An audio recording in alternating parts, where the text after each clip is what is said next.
Today's date is September 1st, 2024. We are having an Israeli-Palestinian Zoom simulation for the creation of a federal government. We are proposing a federal government for the people of Israel and Palestine, a government that will be separate and independent of the Israeli and the Palestinian governments, a government that will be created independently of the Israeli or the Palestinian government. Whether the Israeli or the Palestinian governments agree to it or not, we are not expecting or proposing the Israeli or the Palestinian government to create the federal government. We are expecting that the people of Israel and Palestine will rise up and vote independently and separately of their government, because their governments fail to give them peace, and their governments are incapable of giving peace to their people, and the people of Israel and Palestine deserve peace. We are proposing a federal government that will have three branches: the legislative branch with 300 parliament members, executive branch with president and vice president, one Palestinian and one Israeli, rotating in 2 years, and a judicial branch equal to the Palestinian and the Israeli people, with equal number of judges that will not be biased towards one people or another. And we have a formula for that, all based on a constitution. The constitution is available at ipconfederation.org. If you go to that website, you will be able to read the Constitution in English, Arabic, and Hebrew. The Constitution explains how the federal government will be created, how it will function, what are the branches of the government, and what will be the relationship between the Israeli and the Palestinian governments.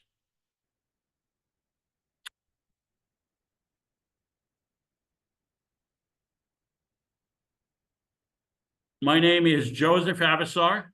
You can reach me at josephavassar@gmail.com. Our guest today was supposed to be Jill Stein. I received an email this morning from Jason Cole, who is her campaign manager, who stated that she has to withdraw her appearance from her simulation. We are still making efforts to have her change her mind. And if she does show up at the simulation, we will read her bio. But at this point, we are just going to go into who is going to be our next guest. And we will do the simulation without her presence if she does not show up. We've done it before many times. She's only invited to give her opinion about the simulation, and the simulation can go on whether or not Jill Stein is with us. Our next simulation on September 15 will be with Maoz Inon and Aziz Abu Sara. Maoz lost both his parents on October 7, and Aziz lost his brother, who was tortured in Israeli prison.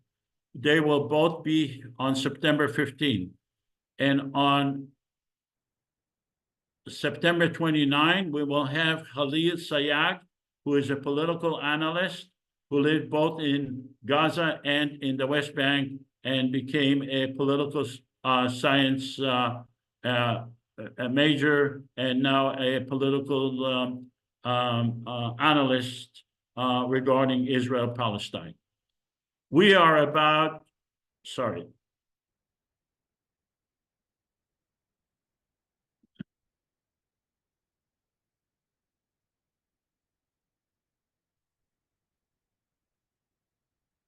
The simulation that you are here for today will demonstrate how a federal government will be created, how it will function in conjunction with the Israeli and the Palestinian governments.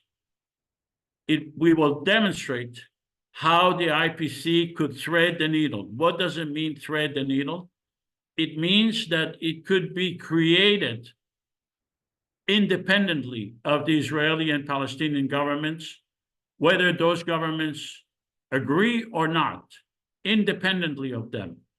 And it means that the federal government, once it is elected, will be able to pass legislation that will be acceptable, or more accurately, that the Israeli and the Palestinian governments will not be able to reject, because the federal government will be able to pass legislation, or will only be able to pass legislation that are acceptable to both the people of Israel and Palestine, and basically give no choice but to accept no choice to the Israeli and the Palestinian government, but to accept the federal government as an entity that passes legislation reasonable to the people of Israel and Palestine, that secured their existence and give them peace. We are asking you to respect the simulation. Again, this is not a lecture, this is a simulation. And we are asking you, and in fact, encourage you to ask questions. The best way to ask questions is to put those questions on the chat. So each stage of the simulation, you can, or throughout the simulation, you can put your questions on the chat, and Nasir, who is assigned to administer the question, he will verbally announce the questions. Just want to make sure that Nasir is here. And Nasir, can you just say hello, and hello, what everybody. is your role? I'm going to administer the questions, and I will, if the question is not related to the topic or the proposal legislation, I will ask you to hold off until we have our general discussion at the end, so that we stay focused on what we're doing. Also, Nasir, if you could convert some of the statements into a question, that would be very appreciative. Sure. All right, thank you. So we have a short video that explains what the federal government... The conflict between Israelis and Palestinians has endured for generations. And instead of time healing the wounds, it's only caused the anger to fester and the violence to grow. But what if there was a way to alleviate the tension? Something that may not outright solve every problem, but at least create a forum that encourages a peaceful compromise. Welcome to the Israeli-Palestinian Confederation, a common third government between the Israeli and Palestinian citizens, specifically designed to foster peace, tolerance, and economic prosperity between the two nations. Here's how it works. First off, both Israel and Palestine will keep their respective governments. Israel's Knesset and the Palestinian National Authority will remain unchanged. The Israeli-Palestinian Confederation, IPC, will be a third entity acting as a unifying agent between the two. The IPC will comprise 300 parliament members elected from 300 districts in Israel, the West Bank, and Gaza. Above them will preside a president and vice president, one Israeli and one Palestinian. In order for the IPC to pass a law, it will require a 55% majority from its Israeli representatives, as well as a 55% majority from its Palestinian representatives, thereby preventing either side from monopolizing the legislature. Of course, the IPC won't undermine the political power of either the Israeli or the Palestinian government. At any time, Israel or Palestine may veto a law passed by the IPC. If neither side vetoes, the law is passed. And the two nations are another step closer to resolution. Please help us make this a reality. The Israeli-Palestinian Confederation. We might speak different languages, but we all mean the same thing. If Jill Stein joins, could someone let me know, and we will include her in the include her in asking her to give her opinion about what we are presenting. At this time, we would like to conduct a survey of the audience that are participating in the Zoom simulation.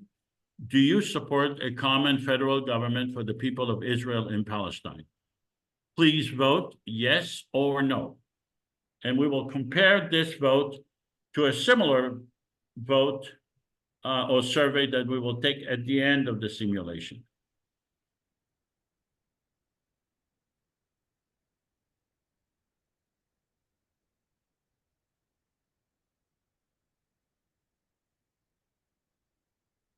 Okay, and 10 more seconds to vote.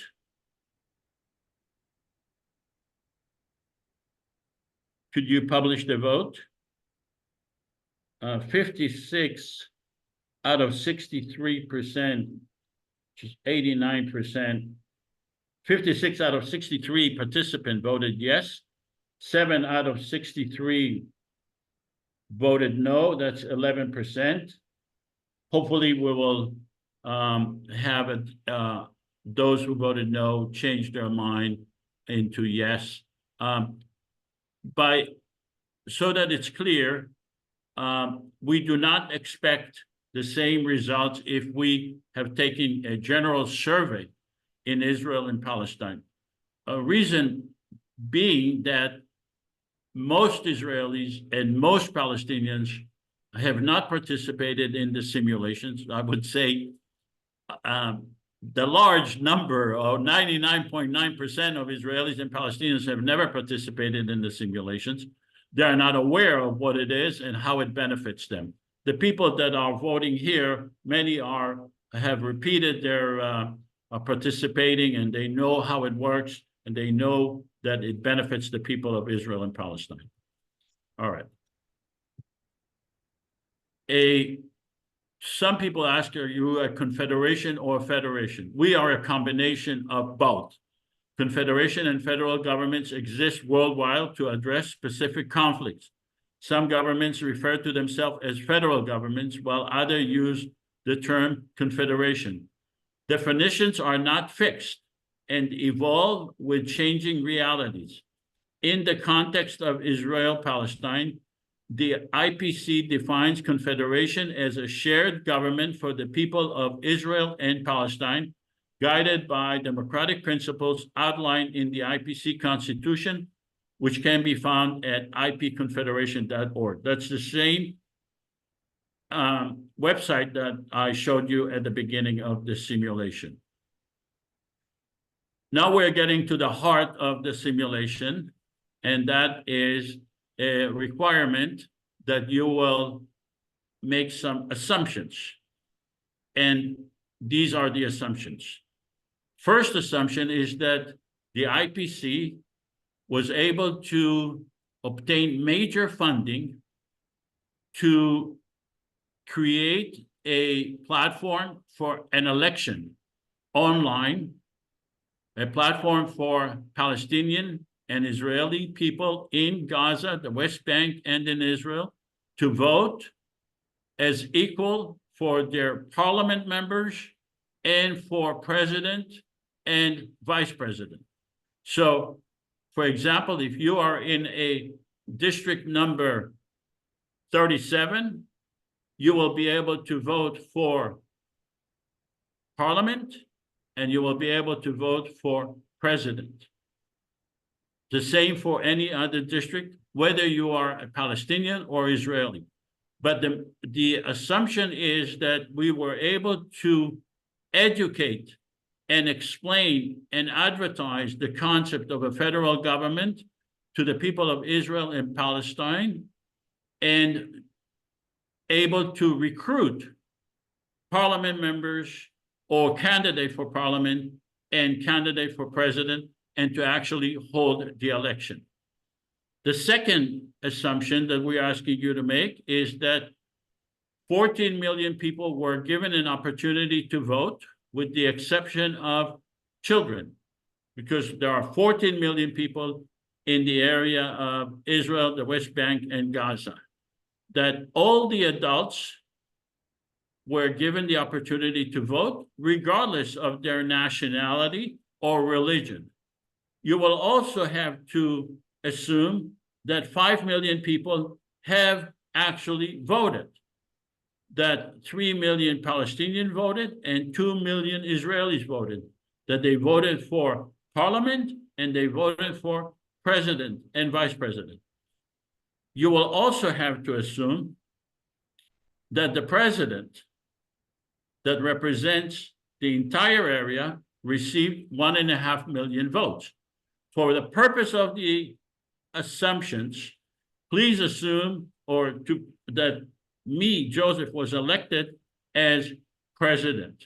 Now, I never intend to run for president. I'm not qualified to be the president under the Constitution because I do not reside in the area of Israel-Palestine. I am a citizen of Israel, but I do not reside there. Therefore, I'm not eligible to be elected as president. But for the purpose of the simulation, it makes it easier for me to explain what the simulation is and how it will evolve and how it will act once it is elected. So I am going to play the role of the president, even though I am not intending to be ever the president and I'm not qualified. You will also have to assume that 300 parliament members were elected. I'm going to ask all of you to be acting as parliament members. You'll have to decide whether you are Palestinian parliament members or Israeli parliament member, whether you represent a Palestinian-only district or an Israeli-only district or a mixed district in which Palestinians and Israelis live together. And as parliament member, your responsibility is to represent your district. And your district has 47,000 people. So you do not represent yourself. Your personal views should be put aside, and your views as parliament members is what is the best way to represent my district? What is the best way for me as parliament member or for you as parliament member to represent your district and to give the best benefit to your district within this constellation of a common parliament? Does anyone have any questions regarding those assumptions? Put them either in the chat or just speak up. Nasir, do we have any questions or any comments that could be— Not related to the assumptions. Not related to the assumptions, no. Okay. Nothing related to the assumptions. Okay. All right. You can always put those questions in the future, and Nasir will convey those questions to all of us, but it just makes it easier when it is on chat, and it makes the simulation flow better. Now, going back now to your role as parliament member, this is the area of Israel-Palestine. You will have to decide whether you are representing a district in any area that is on the map. So you could be a Palestinian parliament member from Gaza, or an Israeli parliament member from Tel Aviv, or a Palestinian parliament member from Jerusalem or Ramallah. Your district may be exclusively Palestinian or exclusively Israeli, or both. In other words, your jurisdiction may be both Palestinians and Israeli people. An Israeli could vote for a Palestinian could vote for an Israeli in the mixed district. So this is the area that we are speaking about. Please make your choice. Both, you'll need to, whether you are Palestinian or Israeli, but remain intellectually honest throughout the simulation, representing either Palestinian parliament member or Israeli parliament member, and also keep in mind what area do you represent, because different areas have different considerations. For example, if you represent a district in Gaza, you have different consideration than a person who represents Tel Aviv or Haifa or Jericho. So keep in mind who you are. Either you are Israeli or Palestinian, and what district you represent. So I'd like to take a vote right now, or I want you to designate right now by voting. Who do you represent? Are you a Palestinian parliament member or an Israeli parliament member?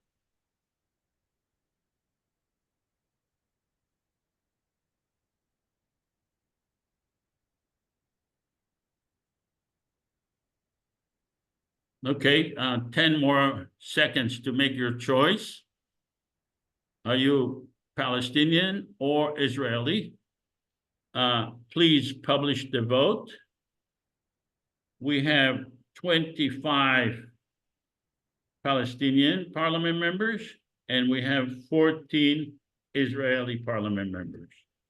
Okay, thank you. Yes. I have a question. Yes, what is your question?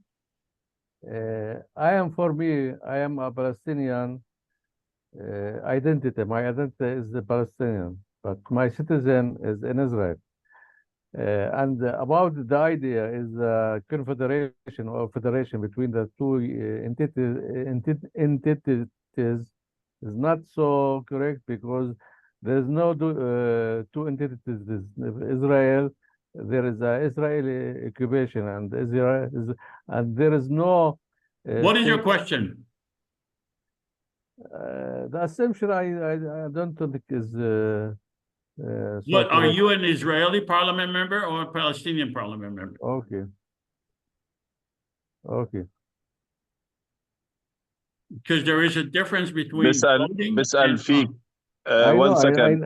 I know, بسأل فيك إذا إسرائيلي أنت بتعتبر حالك إسرائيلي ولا فلسطيني؟ سؤالك very good. my identity is Palestinian, but my passport or my citizen is Israeli. This assumption, it's correct if there is two identities. There is Well, one. it's not about identity. The question for him, Joseph, he's a Palestinian as nature, but he is Israeli as a citizen. Yeah, but So what he would vote? Where does he live? I live in Jerusalem and Nazareth. In Jerusalem and Nazareth. I live in two places. Okay, now when you announce your candidacy to be a parliament member, what did you tell your constituents? Are you a Palestinian or Israeli? I told you, the fact is I am Palestinian. The nationality, my nationality is Palestinian, but my It's citizen not is what you Israeli. told me. It's when you announced your candidacy, when you said, I am Walid Abu Tayyeh, I would like to be a parliament member and I want the people to vote for me. You have to identify your candidacy. Are you Palestinian or Israeli? But Okay. Joseph, hold on. I'm sorry, Shlomo. Joseph, the issue here is Mr. Walid is an Israeli citizen. So, and we know that the parliament has the 300 and 300? It's split. So an Israeli citizen There are technically 300 parliament members. It's not split. There is 300 parliament members. It's very simple. We don't go to your emotional identity is irrelevant. How do you identify yourself to the But doesn't voter? the parliament have the equal number of Israelis and Palestinians, or no? That was my understanding. No, there is no Okay. equal Okay. number of Israelis and Palestinians because we don't know who will be elected. So Walid says he lives in Jerusalem and in Nazareth. Nazareth. Okay, so he has to state what is his district, and he has to state what is his identity. Is he Palestinian, or are you a Palestinian citizen? No, Do you have I a am. citizenship of Palestine? No, I am Israeli citizenship, but my nationality, my identity is Palestinian. Okay, so you're Israeli. because No. you're a citizen of Israel and you reside in Israel. Okay? That's how it goes based on the Constitution. Now, we also have two people who volunteered to act as Israeli Prime Minister and Palestinian President. Jeff Warner is Israeli Prime Minister, and Saeed Aziz is the Palestinian President. They are going to be given the veto power in this simulation. Please understand that they are acting as Israeli Prime Minister. Jeff is acting as Israeli Prime Minister, and Saeed is acting as President of Palestine. The way they personally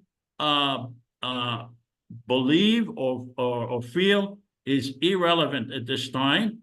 They are acting. So do not take your anger at them personally, because this is a simulation and people are being asked to act, not to act based on the personality of the person that they are playing. All right. First order of business that we have, now that we have parliament members, is to pass the Constitution and to ratify the Constitution. Libby, would you be so kind as to read the Constitution?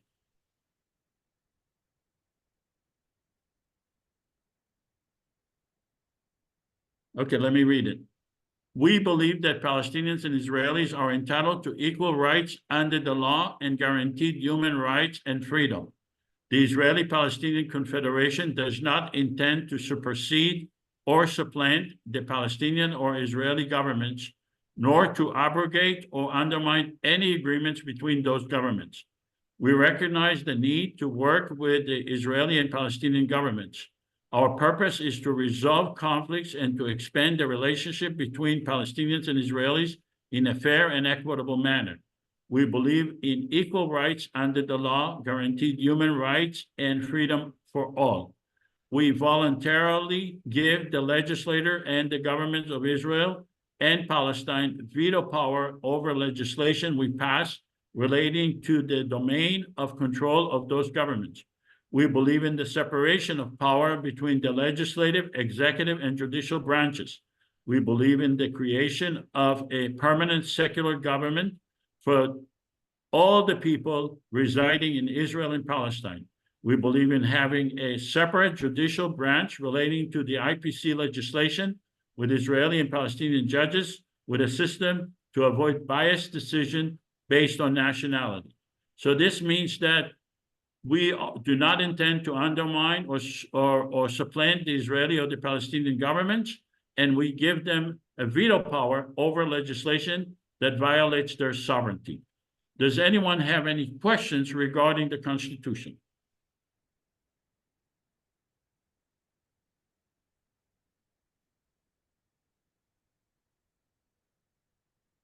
Nasir, are there any questions? The only question that was close to this was asked about the taxing authority, but I think that should be brought up in legislation or not Constitution. Yeah, the taxing authority the federal government does have a taxing authority. It will have, It is the government of the entire area of Israel and Palestine. It is the only legitimate government in the area of Israel and Palestine. It is elected by the people of Israel and Palestine, and therefore, because it is given legitimacy, it includes a taxing authority, and that's also in the Constitution. Any other questions? That was it. Okay, let's ratify the Constitution. Before we ratify the Constitution, please be aware that since you were elected to the parliament, in order for you to participate in the parliament, you must ratify the Constitution. Hey, Joseph, there was one question that keeps coming up, and it actually came up the last time. Larry insists on asking about, he keeps asking about, and I don't know if this is related to the Constitution or even the Confederation, but in regards to Golan and the two Jerusalems. So I think he's talking about establishing borders. And I did respond to him in the chat saying that the borders is to be negotiated between the two states. The Confederation is a separate government. So, but maybe you can clarify. Okay, the Golan Heights is an area that was acquired by Israel in 1967. There are Israelis and Druze living there. They're all part of the people who are eligible to vote and eligible to be elected. With regard to Jerusalem, Jerusalem is part of the area of Israel and Palestine, and it will be part of the people that are permitted to vote and being elected. What was the second part of the question, Nasir? Well, I think he's trying to ask, like, does the Confederation have any plans regarding, like, for example, if these territories were to be negotiated, like with Syria, for example, if Syria wanted to reclaim them because they considered it occupied territory, and the area of the federal government is the entire area of Israel, including the Golan Heights, including the West Bank and Gaza and Jerusalem. It would be up to the federal government to decide whether or not it seeks to create borders between the Palestinians and the Israelis. I personally doubt that they will take that up or agree to it, but they are free to do so. The federal government can take any issue it wants regarding two states, one state, Jerusalem, the right of return, any issue. It will be up to the federal government. The parliament themselves will decide all issues. It's not up to us. We are only proposing a system of government. Now, simultaneously, the Israeli and the Palestinian governments could also agree to borders, and the federal government constitutionally is prohibited from undermining or opposing any agreement between the Israeli and the Palestinian governments. So going back to the ratification of the Constitution, as a parliament member, you must ratify the Constitution. If you do not, you are expelled from the Constitution, from the parliament, and the person who received the second number of votes in your district. Viendo, me dice David que cómo se escribe. The person who accepted the Constitution, who received the second number of votes in your district, will be elected to the parliament. Let's have the Palestinian parliament members please vote to ratify the Constitution. Palestinian parliament members only.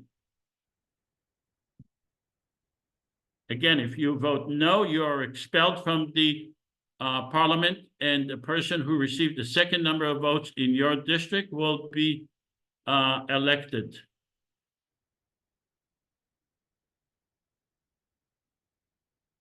Okay, please publish the votes. 86% voted in favor of to ratify the Constitution. 3 parliament members who were elected did not accept the Constitution. You are expelled from the parliament. You are not permitted to vote. And the person who received the second number of votes in your district, as long as he or she accepts the Constitution, will become a parliament member in your district. Let's have the Israeli parliament members please vote.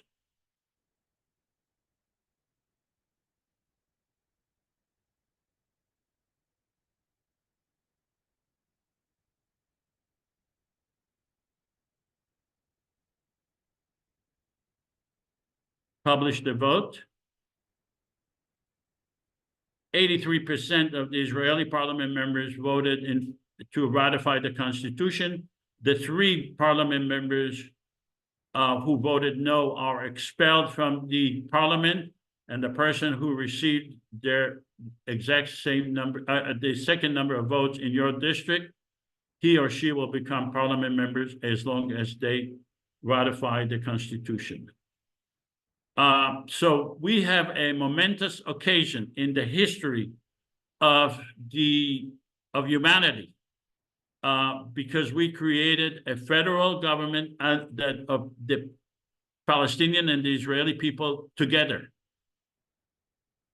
This has never been done in history, not only in the last 100 years or 200 years, ever. In a historical perspective, this is the first time that Palestinians and Israelis have agreed to be under the same constitution together. The vote that we took to ratify the Constitution undermines the existing government's use of fear and hate to justify their actions, because we now showed to the whole world and to the people of Israel and Palestine that Palestinians and Israelis are willing to accept a same constitution and are willing to live together in peace. It removes the collective stigma against Israelis and Palestinians, the stigma that we, the people of Israel and Palestine, are incapable of having peace, the stigma that we are here forever to fight each other. The passing a common federal constitution removes that stigma. It gives huge political capital to me as the president and to all of you parliament members, because now you can use that capital to give projects and to have funding to manage and fund the federal government together. It compels the government of the world, including the Israeli and the Palestinian governments and major organizations, to contribute to the federal government in order for us to conduct our peace and to conduct what is under the Constitution and to pass legislation that would be acceptable to the people of Israel and Palestine. And it gives the Israeli and the Palestinian new self-image that we are here together, peace-loving people together forever. So the first order of legislation that we need to pass is granting a veto power to the separate governments. I don't know if Libby is joining us now. If not, then is Charles here? Okay. Nasir, can you read that legislation, please? Sure. Granting a veto power to the separate governments, the Confederation is the government of the entire population of Israel and Palestine from the river to the sea. We recognize Palestinian and Israeli governments and are seeking their cooperation to implement our vision for peace by giving them a veto. We will do our utmost to satisfy the essential needs of each government. We are pleading with the Palestinian and Israeli public to understand that while we would like to pass the best legislation possible to improve their lives, under these constraints, a perfect legislation is not possible. We hereby bestow a veto power relating to legislation affecting sovereignty to the following: the government of Israel on the issue in which it is indispensable, the Palestinian government on which it is indispensable. In the event of changes in the entirety of the Israeli or Palestinian governments, the legislation may be amended or repealed, subject to the IPC constitution. The parliament will decide on indispensability. Vetoes may be bestowed individually or collectively. So we are passing legislation. We're asking you to vote to give a veto power to the Israeli and the Palestinian governments on issues in which they are indispensable, meaning on issues that violates their sovereignty. What does indispensable mean? Example, if we pass legislation regarding the use of land, then those governments are indispensable. The same for police force, the same for the removal of the wall. However, on issues such as our budget, our government's budget, ratifying the Constitution and appointing ministers or judges, those governments, the Israeli and the Palestinian governments, are dispensable, and therefore they have no veto power on those issues. Why do we need to give them a veto power?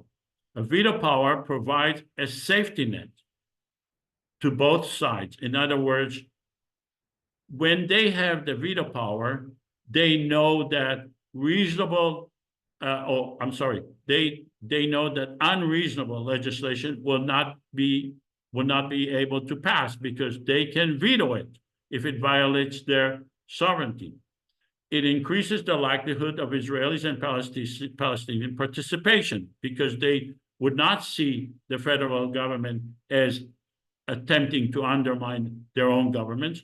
The Palestinians trust the Palestinian government, the Israeli trust the Israeli government, but they understand that those governments will have a veto power, and therefore they will continue to be able to manage their lives in a consistent way. It decreases the Israeli and the Palestinian government's opposition because they have a veto power. They cannot truly oppose the idea because they have a veto power. It removes any claim that the IPC has a subversive intention. It gives legal protection to the candidates that they are not trying to subvert or undermine any governments, and it compels the IPC to thread the needle, meaning that the IPC, because it gives a veto power, is required to pass legislation that is least objectionable to the Israeli or the Palestinian government. And it creates a platform for negotiation with the deadline. Does anyone have any questions regarding the veto power before we vote on it? Nasir, are there any questions?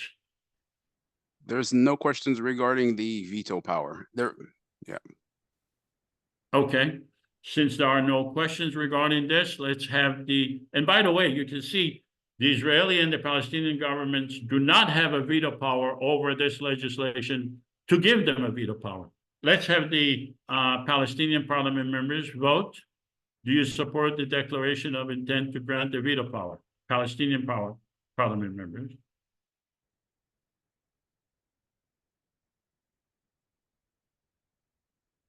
Those that have been expelled are not allowed to vote.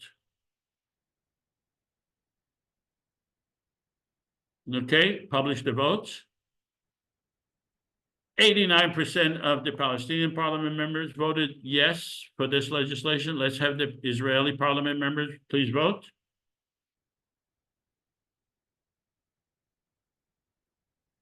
Again, those that have rejected the Constitution do not have been expelled and do not have the right to vote. Okay, publish the vote. 100% of the Israeli parliament members voted on this important legislation. So let's go to the first legislation of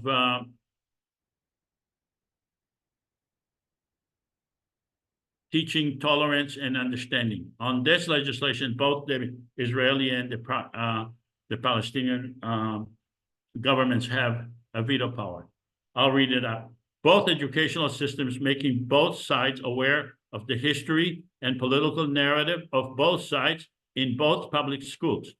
Devote a certain number of hours for both sides to teach the history of the Israelis and the Palestinians. Prioritizing teaching Arabic and Hebrew in public schools to achieve proficiency of both languages by Israeli and Palestinian students. Create a mutual task force to ensure the teaching of both languages. Educators to draft textbooks together and arrange for a regular exchange of teachers. Public media on both sides to provide fair and equal coverage daily for teaching tolerance. The IPC will be the facilitator to ensure that both sides are fairly represented. We hereby submit this legislation to the Israeli government and the Palestinian government. We bestow upon them a veto power which may be exercised in the next 60 days. So we have to first vote on it, and then we give it to the Israeli and the Palestinian governments. We have a question. All right, what is the Sharon, question? Sharon has a question about how would the history be taught without bias? It's not That's her gonna, concern. it's not a mutual history. It's, both sides will teach their narrative. The Israeli will teach their narrative to the Palestinians and the Israelis. The Palestinians will teach their narrative to the Israelis and the Palestinians. And it will be up to the people themselves, the students themselves, to decide on these narratives, what do they want to believe, or what makes sense to them, or what's reasonable. But they have to be aware of the narrative of both sides. Any other questions? Hearing no questions, let's have the Palestinian parliament members please vote on this legislation. Palestinian parliament members, please vote.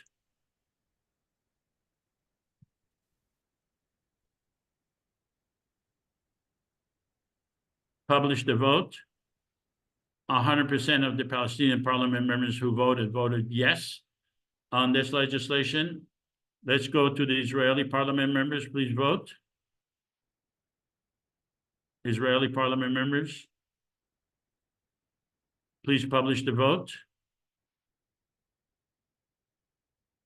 Also, 100% of the Israeli parliament members voted yes on this legislation. So we, the 300 parliament members, voted in favor of this important legislation.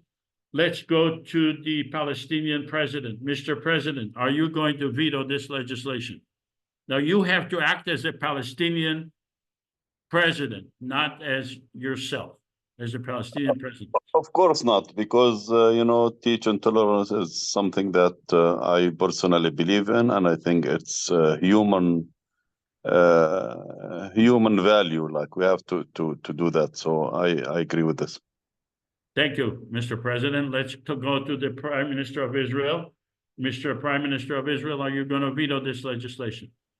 Israel accepts this legislation. We are not going to veto. Israel has always taught tolerance and Arabic, other languages in its schools. It's the PA texts that teach hate of Israelis and Jews, and the government of Israel supports the IPC to clean up the act of in the Palestinian schools and get rid of their teaching of hate. All right, I take a note of your attempt to use this for PR purposes, but nevertheless, we are thankful for the fact that you did not veto this legislation. So this legislation has passed. It is the law of the land. When I say the law of the land, of the entire land, which includes Gaza, Israel, the West Bank, and Jerusalem. All right. I appreciate the Prime Minister bringing this about who's teaching who. I believe the Israelis is teaching their kids, and this is an issue that you could see in schools and settlers, that they teach their kids that we don't even exist. They don't even call us Palestinians. So you need to look for the real person or real people behind the hateful teaching, not us. This is not the time to argue between the Palestinian and the Israeli government. You had plenty of time, and you have plenty of other methods to continue to argue. We're trying to be constructive and to benefit the people of Israel and Palestine. Let's go to the next. And just a reminder, this is a simulation. I know Mr. Jeff doesn't share this position, but he's winning the golden or the Oscar for his performance as acting as the Israeli Prime Minister. Congratulations, excellent job. I love that, but in the same time, in reality, you're also doing your part. You gave a response of the existing Palestinian president. So this is a simulation. All right, let's have our next legislation, which is important and very current legislation, rebuilding Gaza and southern Israel. Does anyone want to read this legislation out loud? Please speak up. You want me to read it? If we have a volunteer, I'd prefer Okay, to sure. someone. The IPC is the only legitimate government in Israel and Palestine, consisting of 300 parliament members elected by the entire population. Approximately 125 members represent the destroyed areas. The IPC is committed to the well-being of all people, including the 5 million individuals directly affected by the violence since October 7th. The IPC believes that the future of the Gaza and the Israeli people is interconnected. It is unlikely that the Israeli and Palestinian governments will be able to restore a normal, peaceful existence in the foreseeable future. The IPC is requesting a $50 billion grant from the international community, which includes Israel and Palestine, to fund and coordinate the rebuilding of the devastated areas. The IPC will prioritize the following. Number one, rebuilding thousands of homes, roads, hospitals, civic buildings, and infrastructure to facilitate the immediate return of all people to their homes.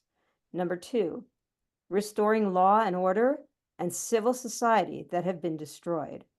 Number three, developing safe routes for peaceful movement of Palestinians between the West Bank and Gaza in both directions.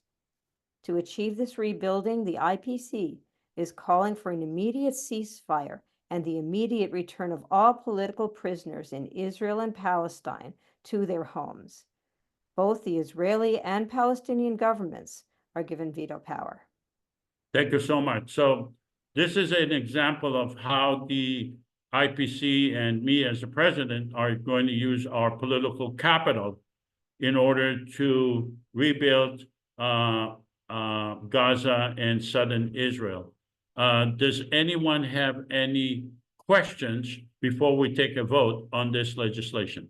Yeah, I have a quick question. The first legislation, in my opinion, before you rebuild Gaza, you stop destroying it. So the first one and the urgent one is to stop the genocide. That's number one. And then we talk about rebuilding.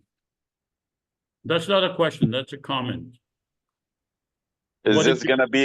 Is this gonna include built-in Jenin and Tulkarem because it's getting destroyed right now? Yes. No, it does not. It's rebuilding Gaza and southern Israel. We can have we can have another legislation regarding Jenin and the West Bank. But this is specific to rebuilding Gaza and southern Israel. Any other questions?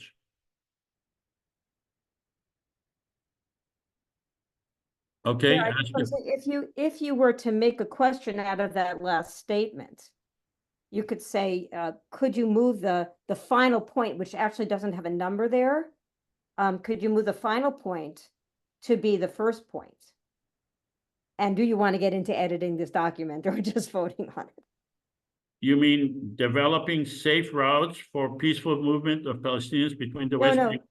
No, underneath that, to where it says to achieve this rebuilding, that's like a final point. We're calling for the immediate ceasefire. So I think what the person might have asked was, could we make calling for an immediate ceasefire and the immediate return of all political prisoners in Israel and Palestine, make that the first point and then go to rebuilding after that? Good point. Yeah, that's actually a good point. You could do as point number one, so there'll be 4 points basically.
Are we good?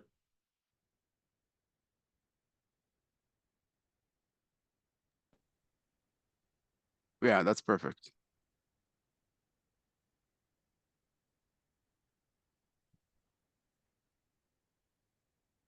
Okay. Thank you, Shlomo, and thank you, whoever made that suggestion. Sharon, I believe. Sharon Ebru. Yeah. Good point. That's why we are a federal government with a parliament. We work together, Palestinians and Israelis together, to come up with legislation that would benefit the people of Israel and Palestine, and would give the Israeli and the Palestinian government no choice but to accept our legislation. And let's have any other questions. All right, let's Hold on have, one second. There's a question. Let me just read it real quick. Oh, what is the answer? So it says, what kind of incentive could the IPC use to attract the 50 billion in foreign investment? I seem to remember in the 90s there was an increase interest in tourism, etc. So are there any incentives to that will be offered for foreign investments for this 50 billion that you're going to raise? And I would add that a lot of countries are, especially the donor countries in the Gulf, or the rich countries in the Gulf, are very hesitant to invest because they feel that this is something that keeps happening every 5 years. that's a good question. First of all, the first incentive is that if they fail to give, we will expose them as governments that are not supporting rebuilding, not supporting peace, not supporting the Palestinian or the Israeli people, especially governments like the United States government that will be exposed, because here it is given an opportunity to give peace to and rebuild, where they rebuilt the Europe after World War II with the Marshall Plan. So all these big governments, the United States, France, England, Germany, will have no choice but to fund, because otherwise they will be exposed as governments that are only supporting the violence, only support wars and give free weapons. What is their incentive to give free weapons or to give weapons to Israel? They have no incentive other than what they are saying what they claim. But they also have economic benefits. Israel-Palestine will be a major economic hub in the Middle East that will connect Africa, Europe, Asia. We will be able to have an international airport, international seaport. The people of Israel and Palestine need employment. They need companies to invest and to work for those companies. So there are plenty of economic investments, and there is an investment of peace by itself. So here, Palestinian parliament members, please vote. Do you agree with this legislation? Palestinian parliament members, publish the vote.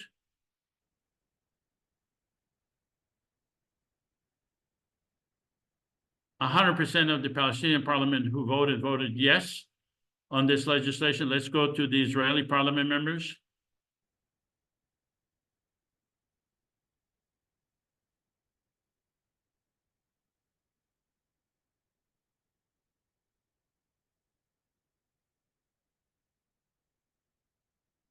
A 100% of the Israeli parliament members, publish the vote, please. 100% voted yes. So that you know, neither me nor Nasir nor Dan, who is administrating this as well, are allowed to vote. Actually, We I'm cannot not. vote. I can vote. Oh, you can vote? I'm not a host. Oh, okay. So. All right. All right, let's go to the Prime Minister of, let's go to the President of Palestine. Mr. President, are you going to veto this legislation? Of course not. Okay, let's go to the Prime Minister of Israel. Mr. Prime Minister, are you going to veto this legislation? Mr. Prime Minister of Israel. Unmute. The government of Israel has a lot of problems with this legislation. We think an immediate ceasefire is a good idea, but we're disturbed that this doesn't mention specifically the return of hostages. It says political prisoners in Israel and Palestine, but we would be much more comfortable if it called out directly hostages. Point number 2, the rebuilding of homes. Israel will be glad to accept its share of the $50 billion, but we want to make it clear, the government of Israel makes it clear that building in Israel will be under the control of Israeli governments and its municipal building codes and not in the IPC. Building will be done by us, not by the IPC. We will accept IPC money to help us build, but we will do the building. Restoring law and order in civil society, we don't talk about now, but developing safe routes for peaceful movement of Palestinians between the West Bank and Gaza. Israel worries that there are a lot of terrorists in Gaza, and we worry that if they have free passage to the West Bank, that will infect the West Bank with terrorism. So Israel is not comfortable with safe routes without any control. So Israel is going to veto this legislation. All right, are there any amendments that you would like to, that we could make so that the legislation would not be vetoed? Well, in point 1, if you said political prisoners and hostages, that would certainly help that. Okay. Point 2 about who does the building, that we will accept your statement, but we want to make it clear that the way we will interpret it is, as I said, that Israel will be in charge of the building. Developing What do you safe mean by routes. in charge of the building? I mean, we Any don't building- mind complying with Israeli construction codes, but all the funding, we are not going to turn the money to your government. This is not going to be a funneling system to your treasury. We are going to determine on our own who deserves the money and how much money to allocate, and it will be allocated by us directly to those that are eligible. Well, the government of Israel would be uncomfortable with that kind of an arrangement. Well, That if the IPC wants to contribute to the rebuilding of southern Israel, we would encourage that, and we accept that with pleasure. But the actual building and the prioritization of what should be built first and what should be built second has to be, since it's being built in Israel on Israel territory, has to be under the control of Israel. but we don't mind that the construction will be done under control, but we will be funneling the money directly. We will decide who to. If we don't do that, you have no money. I mean, you can't just. This is money that is ours, is given to us. We are collecting it, and it would be up to us to decide whether to give you the people of Israel. We're not giving the government of Israel anything. We're just giving directly to the people of Israel. Do you have any objection to that? Well, as long as Israel is involved in making that decision. What decision? Well, the decision of who you give the money to. What what you prioritize. Okay, so We don't think that, we think that the prioritization of what's going on, what will be rebuilt in Israel, should be under the control of the Israeli government. And if the IPC wants to do the prioritization, Israel must be involved in making those decisions. We don't mind working with you as the government of Israel, but at the end of the day, before we fund any money, it will be our decision who to fund the money to. Can I make a compromise proposal? Please. That we could have the money. We set up a consultative committee between IPC, Palestinian Authority, a representative of IPC, of the Palestinian Authority, and of the Israeli government, and they together oversee where the money goes. They give advice to the IPC on how this money is spent, so that Israel has both Israel and Palestine have a say into how they want the money to be spent. Would this be acceptable to Israel? That seems acceptable to Israel, yes. We don't mind getting advice, but we will be the ultimate decision maker of who to give the money to.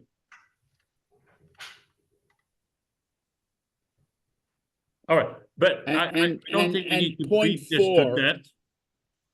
Point four is is not on topic. Okay. The topic is rebuilding Gaza and southern Israel, and having a safe route. There are good arguments, and Israel has agreed in the past to having safe routes, and they just not have been built. And that's an issue that goes beyond this legislation. So Israel will be most comfortable if point 4 was dropped from this legislation. Okay, so if we drop point, Joseph, can I respond?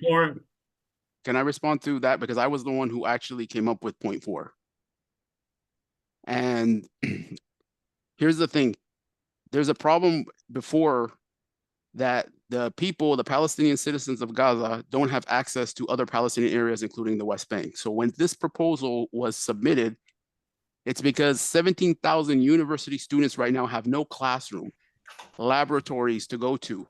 35 or 40, whatever thousands of students have no access to classrooms. So this was done so that these students can continue their education.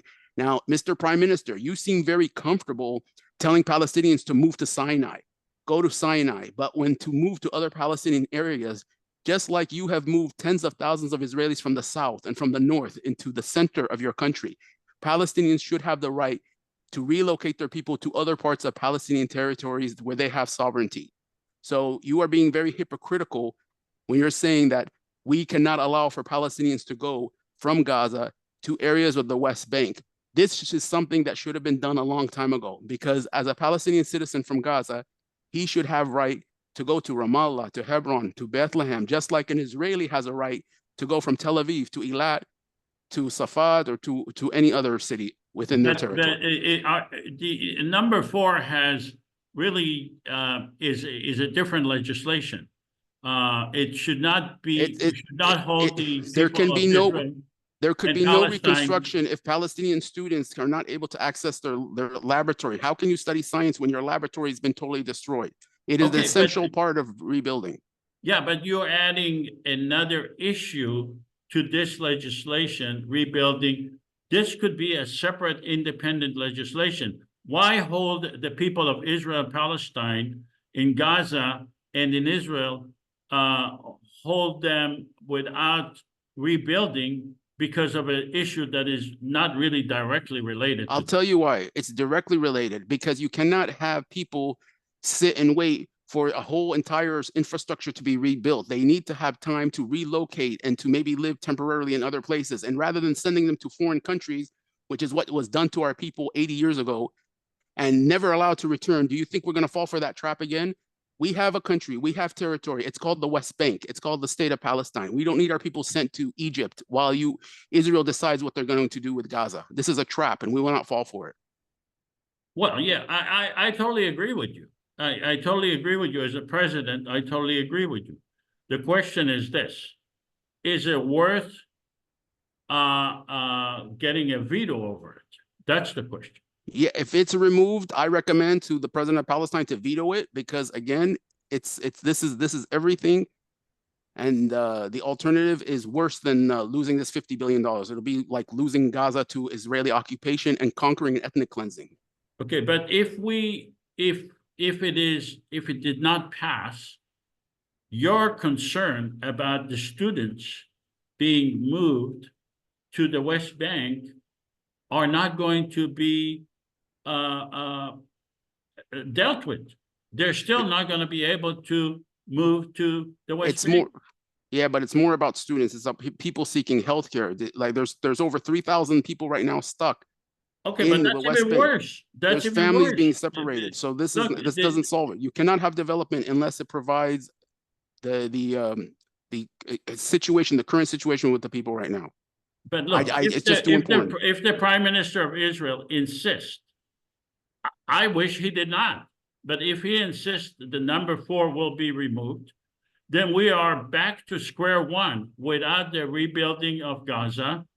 The president of Palestine is unable to rebuild Gaza. The Prime Minister of Israel is unable. The issues that you are concerned about are not going to be rectified at all. Is it worth it to not to have this legislation passed at all? And none of the issues will be taken care of. We are 90% into rebuilding. Why having this one issue in the way? And we can present that later, and we can come up with a system that the Prime Minister of Israel will not be able to oppose.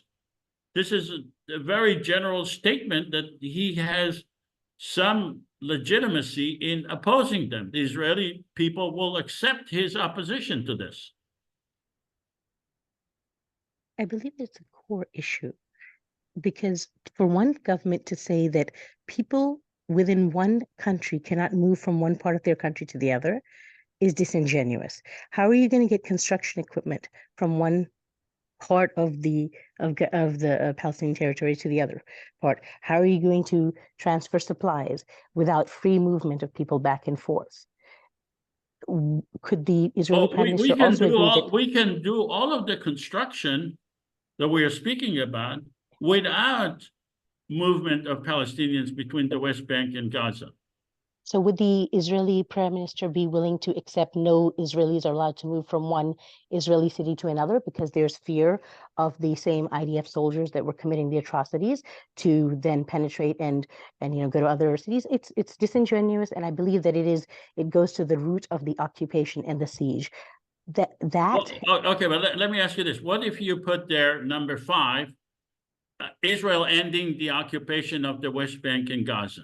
Okay, and the siege, lifting the siege, so that supplies can get in. That's a very good, noble idea, but it's basically a poison pill, and we don't want to have a poison pill. We want to go forward. So you can throw in many poison pills. So as the president, I do not support number 4. I support bringing it as a separate legislation, a more sophisticated legislation that the Prime Minister of Israel will not be able to oppose. But I support my people in the West Bank, in Gaza, and in southern Israel. I want the best thing for them, and I don't think that number 4 should be here because it gives a good excuse for the Prime Minister of Israel to veto it. But the Prime Minister of Israel contradicts the Constitution. The Constitution essentially saying that we are all equal. And where is the equality? So the Constitution, he's not part of the Constitution. He's a separate government. Yeah. He's a separate government. He's a separate government. He did not accept the Constitution. Uh-huh. Then why does he get to control what Palestinians do within their own country? Why does he get to say that Palestinians are not allowed to move from one part of Palestine to the other? That is Because him he's imposing because rights. he's indispensable. He's indispensable to us. We have no ability to function as a separate government because he is indispensable. He has the power to block us. And Okay, we Joseph, can we ask the Palestinian president, Saeed, are you here, President? If point number 4 is removed, would you veto this bill? I will veto it, yes, because Okay. I agree with this. If the Prime Minister of Israel move anything or change anything in the Constitution, like Joseph said, we go to square one. Okay, Joseph, Can if I- we remove it, then we have to vote on it again, I think, right? Would that be the protocols here? So Yeah. we'd have to vote on it again, and if it passes, then it would go again for a veto, and which already the president of Palestine said he would do. Okay, let's Could go. I suggest another approach? That we could perhaps move that text within the rebuilding thousands of homes. We put a shorter version of the Safe Routes peaceful movement within, as part of that item, give it less prominence, because I think everybody is getting hung up on a question of principle, which is getting in the way of the practicalities. So if we can redimension the size of the this wording and bring it closer to the reason why we need to have this safe access, maybe that would be more acceptable to all parties. I don't follow you. Sorry. In other words, merge points 2 and 4 so that there's a direct link, and it is understandable that the safe passage is necessary to enable the rebuilding of the homes. But it's not necessary to rebuilding the homes. We can rebuild the homes even if there is no safe movement of Palestinians between the West Bank and Gaza. This is just a poison pill into this legislation. We can come up with a more sophisticated legislation to deal with safe routes and to negotiate separately with the Israeli Prime Minister. I agree, but we are facing a Palestinian veto, so I'm just Well, trying let's to see if find he a veto way. it. Let's see if he veto it. This Because- will open up. This will open up parliament members throwing poison pills into every legislation, and I don't want to do that. I want to have a constructive. So Yeah, but what you're doing is you're saying you're kicking the can down the road, because the issue here is there's going to be no development, no future when Gaza is under siege. And if you do not address this, it's not about a poison pill, but it's telling the Palestinians, for the sake of getting some assistance to rebuild your society, which has been destroyed by Israel, take this and hope for something in the future. And this has been going on for decades now. So it's difficult for us to accept. I agree with that 100% because the destruction happened from Israel, and for us for them to be vetoing the construction of Gaza, that is insane. So all right, I will never. let's agree take with a vote. Palestinian parliament members, please vote on this legislation. We removed number 4. I removed number 4.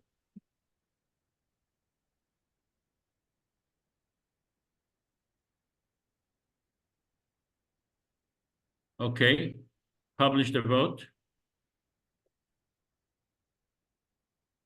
Okay, 63% of the Palestinian parliament members voted on this legislation. Let's go to the Israeli parliament members, please vote.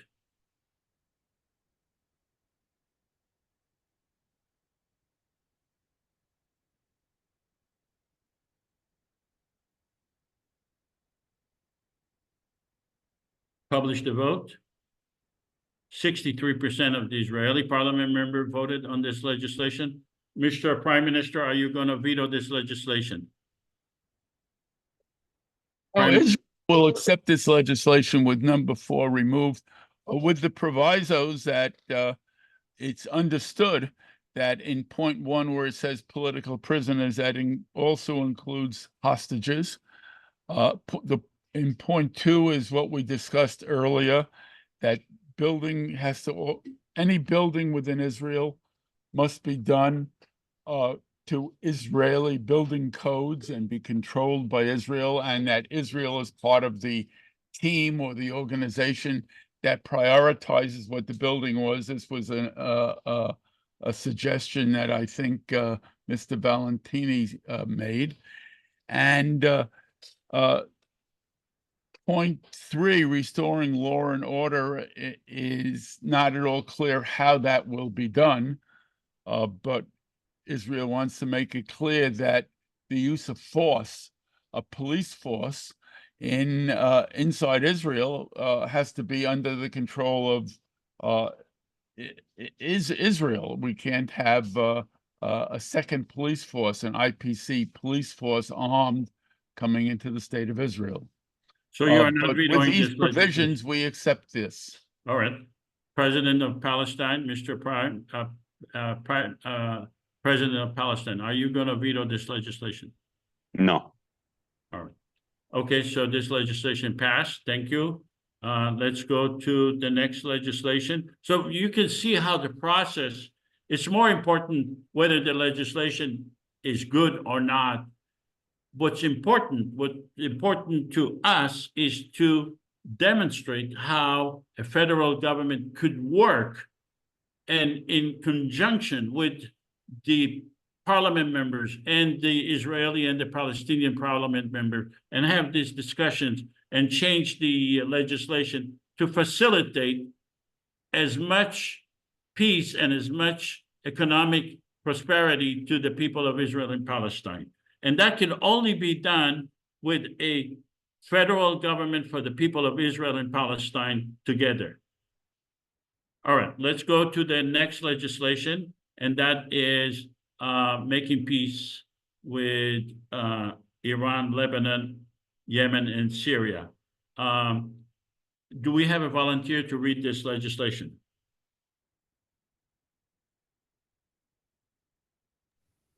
I can read it. Please. So make peace with Iran, Lebanon, Yemen, and Syria.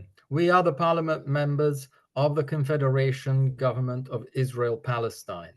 We are the only legitimate government in the region. Our people have experienced wars and violence for over 100 years.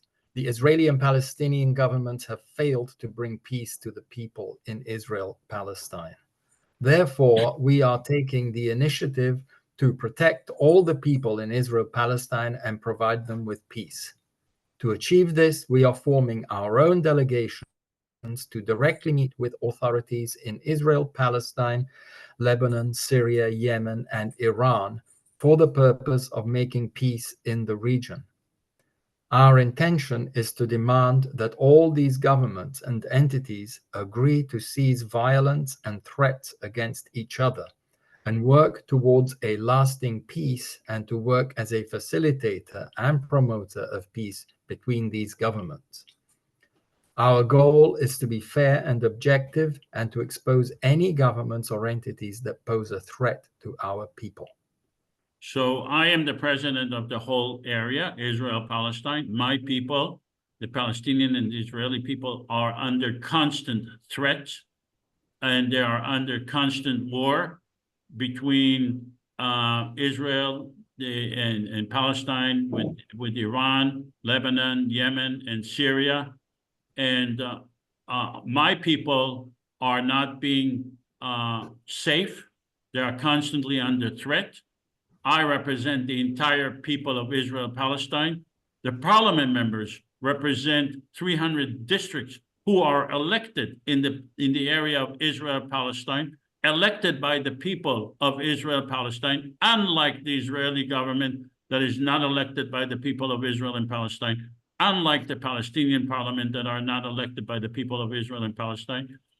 We are seeking to have our future in our hands, and we want to have peace, and therefore we want to create delegations, our own delegations, to travel to all these areas, including Israel, to speak with all these governments and expose what's going on and demand that they stop threatening each other and stop threatening us, because we will be the people who will be suffering from these wars and these missiles and drones and whatever that are flying into over our heads and into our areas.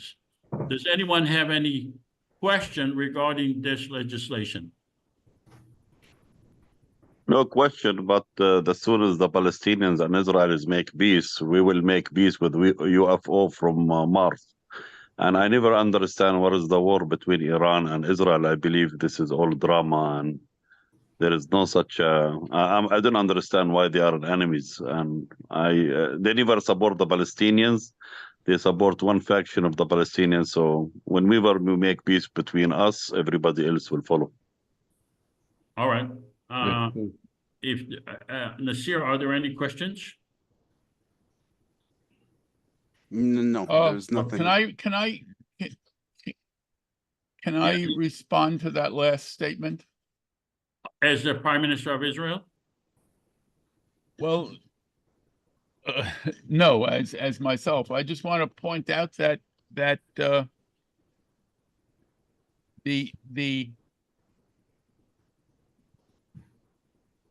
no, I take that back.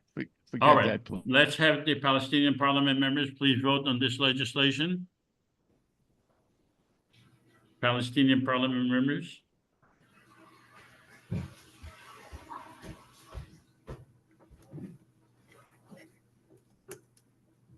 Okay, publish the vote.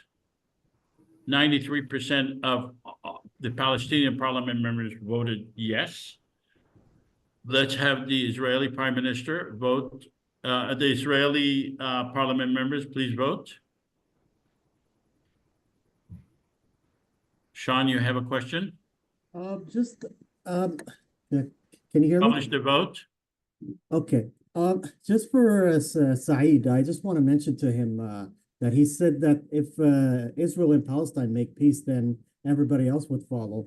But what if it's the other way around? What if Israel and Palestine made peace with the other guys, and then those other guys, they would force them to make peace with each other? Okay, 100%. Say it again. Israel and Palestine do what? Publish the vote. I'm saying what if 100% of the Israeli parliament members voted in favor of this legislation? Let's leave it till later. I'll discuss this later. Okay. Stop sharing. All right, let's go to the Israeli Prime Minister. Mr. Prime Minister, are you going to cooperate with our delegation in order to find out what really is happening between your government and the government of Iran, Lebanon, Yemen, and Syria? Absolutely. Israel wants peace. Israel has always wanted peace. We encourage any efforts by the IPC and any other organization to make peace. We will sit down in the summit as proposed in paragraph 6. Israel reacts doesn't make threats to other countries, Iran or Lebanon or Hezbollah or Yemen or Syria. Israel reacts to threats, mostly from Hezbollah and Iran. We welcome IPC efforts to stop those threats. Are you willing to make your Minister of Defense and the Chief of Staff of the military available for us to ask questions and to find out probative questions regarding what's going on and what is the threats and what is the relationship in the area between Israel and those entities? Absolutely. In fact, the way the defense minister acted in our war cabinet the other day, you can take him and keep him. Well, he's your okay. Thank you. So, what about the president of Palestine, Mr. President? Are you willing to assist us in communicating with Iran, Lebanon, Yemen, and Syria? With everything we can, yes. Okay. All right. So the purpose of this legislation is to demonstrate the independence of the federal government and its independent need to make peace, because we are representing the people of Israel and Palestine together. All right, so with that, I'm going to go now to post-simulation survey. After participating in the simulation, do you support the federal government? Please vote. All of you vote. Palestinians and Israelis together.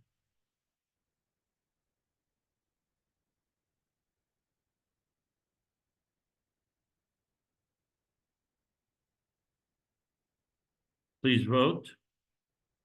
10 more seconds to vote.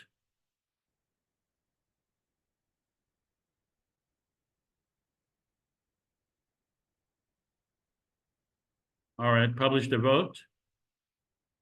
32 out of 32, which is a lower number than what we voted before, but 100% voted yes.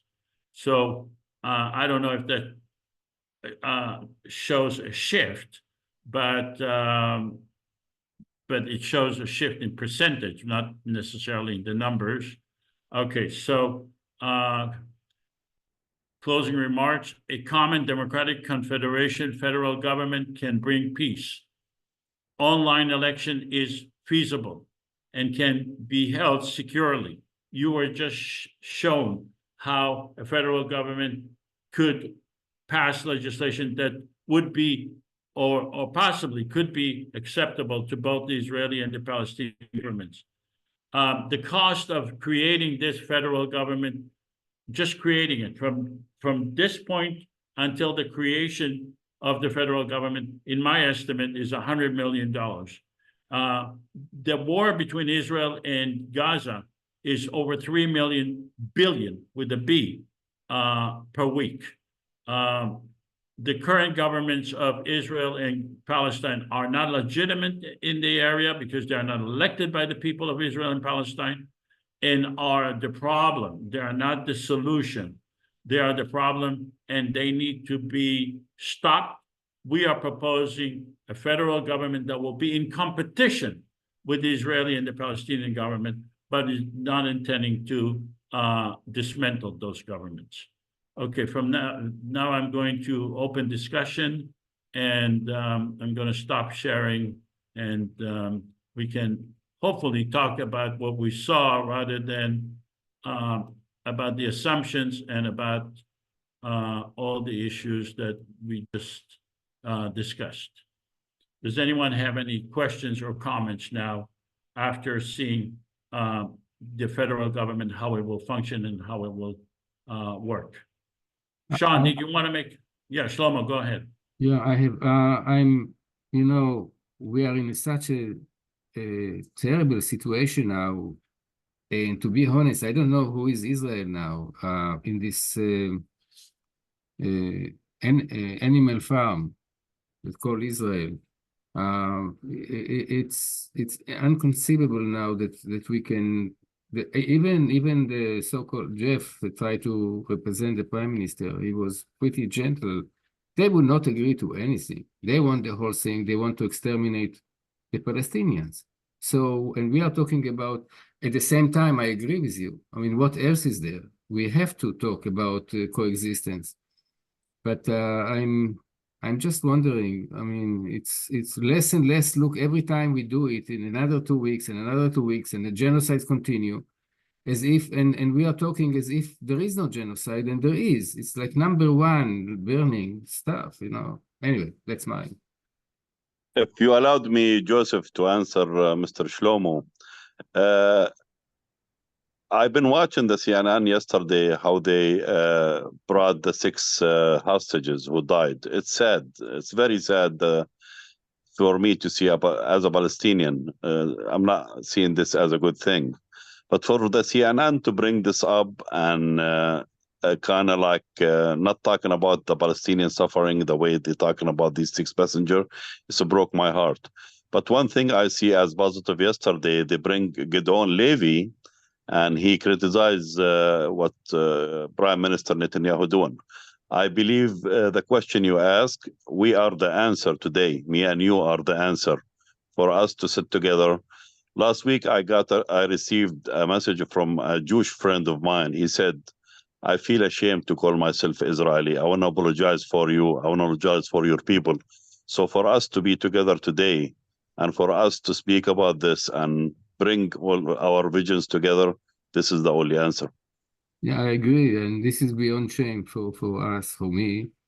And yeah, it is interesting to listen to Netanyahu. Every word he says, every sentence he says is a lie. But he says it with such confidence, you know.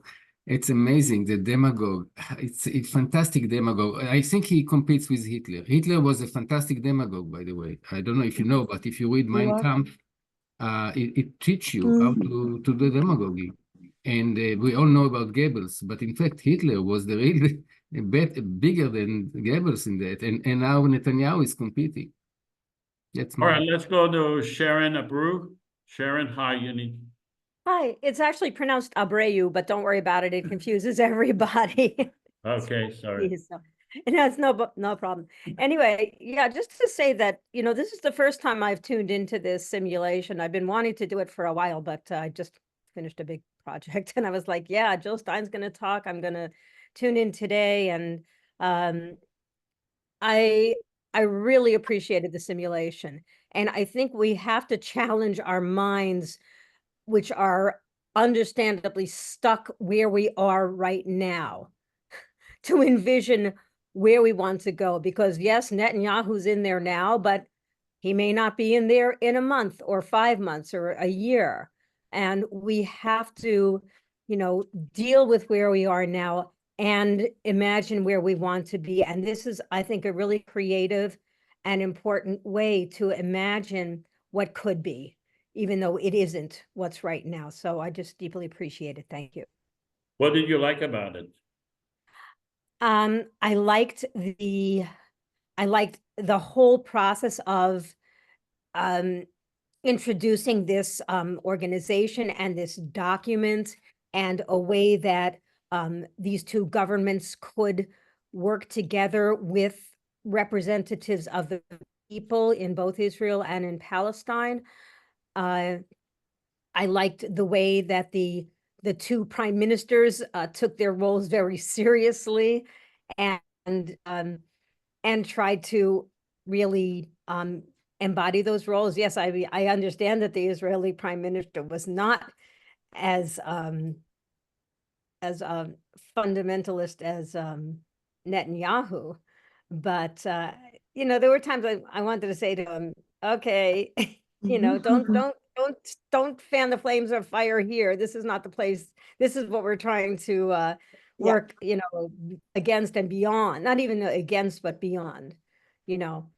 And I really think that if we're ever going to see peace in the Middle East, which, you know, which we call the Holy Land, we're going to have to use peace processes. And we've just, you know, there were organizations on the ground in Israel and Palestine that are working together for peace, but we never hear about them. I heard about one of them in 2003 because I went to a conference. I traveled across the country to go to a conference, and I learned about one of them, which was the Parent Circle Families Forum. You know, I met Yitzhak Frankenthal, and I would never have known about him otherwise. So we need to know that there are people who do have skills in peace building and in how to communicate without and communicate honestly without fanning the flames of the fire. So Thank you very much. Thank you so much. Nasir? Hey, Joseph. I think today's simulation really shed light on something that's very important to me. And that is that how sometimes even those with the best intentions, with the most sincere intentions, kind of take for light the normalization of the fact that Palestinians are meant to expect or accept less. And I'll give you an example. Some of the legislations that we've had, for example, this one about the issue of Palestinian movement from Gaza to the West Bank. This is something that is so fundamental. I can't even believe that even people could even question why citizens of a country cannot relocate from one side. Like if I live in California and I get a job in New York, I can just pack up my bags and fly to New York and rent an apartment and live there and no problem. But this is something Tola said, yeah, you know, this is something to be pushed down the line. Let's talk about this later, or let's make a law that will somehow make it for you. The other issue is like a legislation that we haven't had it for a few months regarding Kalandia, turning Kalandia checkpoint into a center for toleration and giving access, ease of access or something like that. It's like, no, get rid of it. There should be no checkpoint at Kalandia. And we're told that, you know, Palestinians, well, this is aid. You're going to get this $50 billion. It's going to improve your lives and blah, blah, blah. You know, and sometimes, like, as a Palestinian, I just get frustrated because I tell these good-hearted people that I don't want to be a welfare case. I want to be a free and independent country that can get up and work and have open borders and international trade and raise money for my family working, not be a welfare case for Saudi and Iran and every other country that wants to send me money just to feed me. Okay, I want to go fishing. I don't want to have fishing give to me.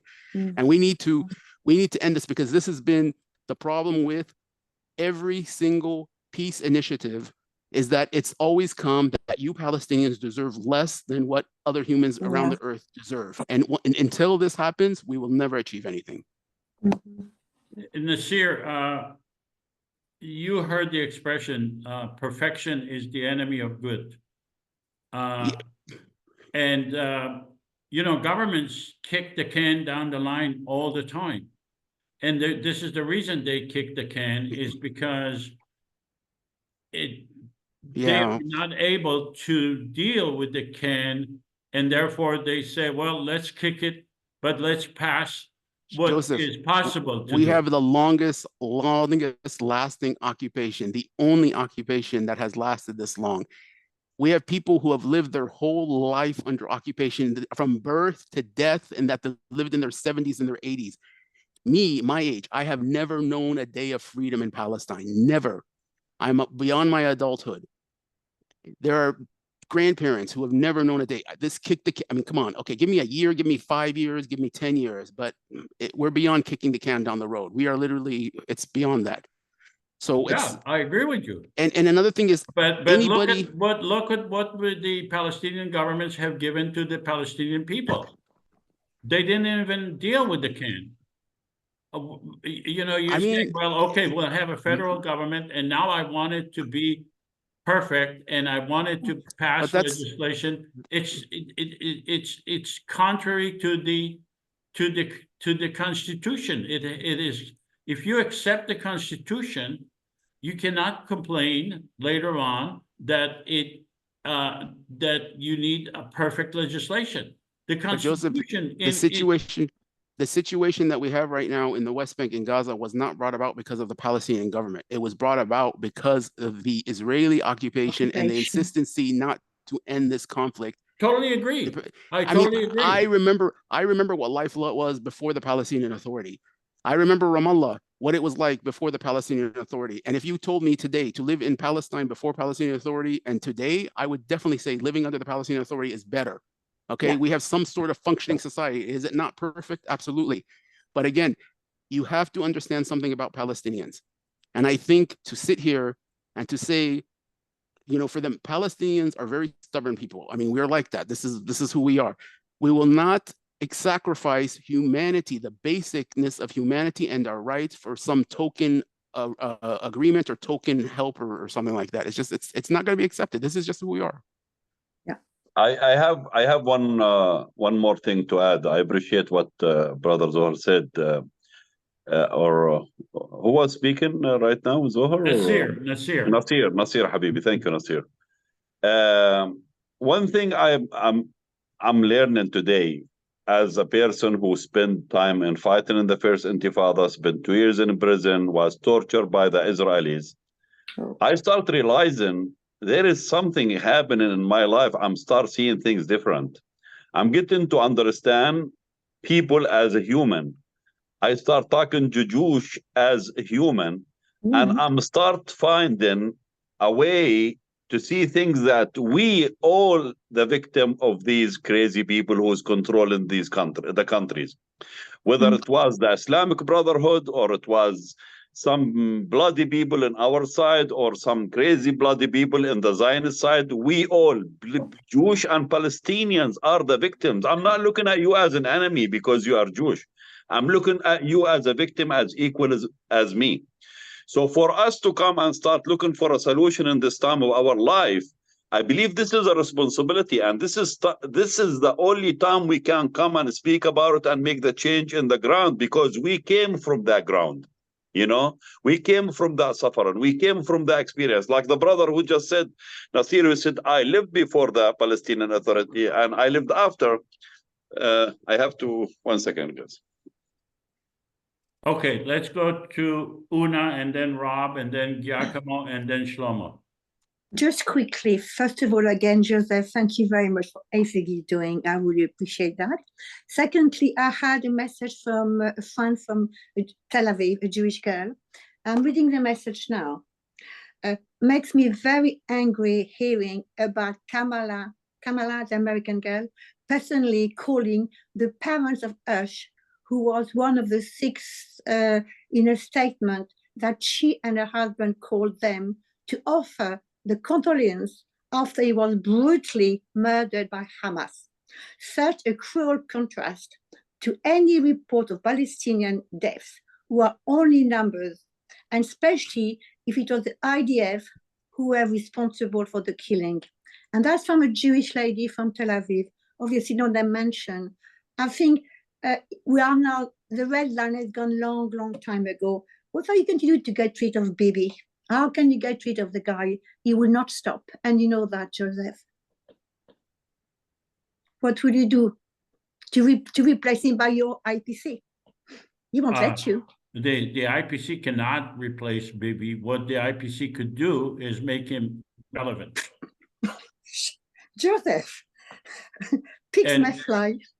Yeah, and the idea is to make him irrelevant, to make Zionism irrelevant, to make the government of Israel irrelevant, and to make the Palestinian government and the Hamas government irrelevant. That's what we can do, working together. Yeah, we're not about physical power. We are about ideas and about political movement. But again, I mean, that Hamas will never existed if Israel would have been there. I agree.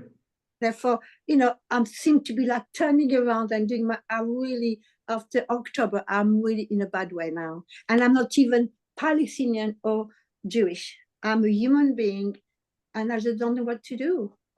Yeah. Maybe cry. I don't know. All right, let's go to Rob. Rob? Yeah, hi. Hey, Rob. Just a thought. This has been really interesting, and thank you very much indeed. I was wondering, maybe to extend the simulation and the impact that they might have, to effectively have press releases of legislation that's been passed, of events that have occurred, and actually it's part of a campaign, part of spreading the idea. So that's just a thought that I would pass, and I think it could be very effective. I know that it might cost some money. I know that mainstream media isn't necessarily going to play ball, but if you extend it into the real world, with people knowing that it's a simulation, it'd be quite powerful. Rob, the media is not interested. We have, I believe, over 250 media people in our list. We send them every time the legislation we pass. They're not interested. They think it's a pie in the sky. They bought the Israeli ideology, hook, line, and sinker. and they don't think there is any other way to resolve this conflict other than the two-state solution. And I'm not even sure that they believe in that. They are simply not interested. I've been chasing the media for years and years and years until I decided it's a waste of time. So I am hoping that these simulations, eventually someone will say, well, look, there are hundreds of people participating in these simulations. Let's look into it. But the media is not interested. They think it's a pie in the sky. I have a recommendation, Joseph. This is good what we do every once a while, every 2 weeks, like simulation like this. But from now on, I believe we should start making a Zoom interview with influential people from the Palestinian and Israeli side who support this step. Because right now, we are limited to what we do in this circle. But for us to start getting people from the outside of the circle and putting them in the picture, because I believe as a Palestinian, we are more ready for peace than any other time in the world right now. You know, if we have the right partner in the Israeli side, we will be moving forward, but we don't have it. And the only way to have it is by the people talking to each other, Palestinian and the Israelis talking to each other. And I believe we need to start talking to people who's influential and who is known in the social media and known in the community. And I love to start this immediately. All right, let's go to Giacomo and then Shlomo and then Nancy. And Samir and then Nancy. Yes. Okay, Giacomo. Okay, yes. So my comment is that during this session, I had the impression that there's, at a time of conflict like this, when there's actually an active war, shooting war in Gaza, the IPC cannot be expected to perform miracles. Everybody is wanting the IPC to make noble statements. Unfortunately, the IPC is not really suitable for this kind of situation. It's more it's more adept to solving practical problems at times of peace, building an airport, creating an economic zone, school curricula. These things go in the background when there's a terrible situation of refugees, of people being killed, hostages, and so on. So, but we cannot expect the IPC to be the solution for all this and for everything to this to this thing. So it's a very tragic situation, but we have to be realistic all the time as to what can actually be achieved here and now. So it's just a comment in general, and I don't know that there aren't any solutions to this, except let's hope that the conflict subsides, and then we can go back to something more where the IPC is more relevant. Giacomo, do you mean the IPC as it is now, or the IPC when it becomes a reality would not be able to? The concept of IPC, of a authority which is which is above and different from the Israeli government or the Palestinian government, can only flourish at a time of peace, where the concrete achievements that the IPC can produce are relevant, but everything pales in the background. We talk about. I disagree with you, Giacomo. If we had 300 parliament members right now, if we had 5 million people voted right now, if we had a president and vice president right now, they would be able to do a lot going around Israel-Palestine, exposing those fighting entities, Israelis and Hamas, going around the world and demand and having a voice for reasonableness.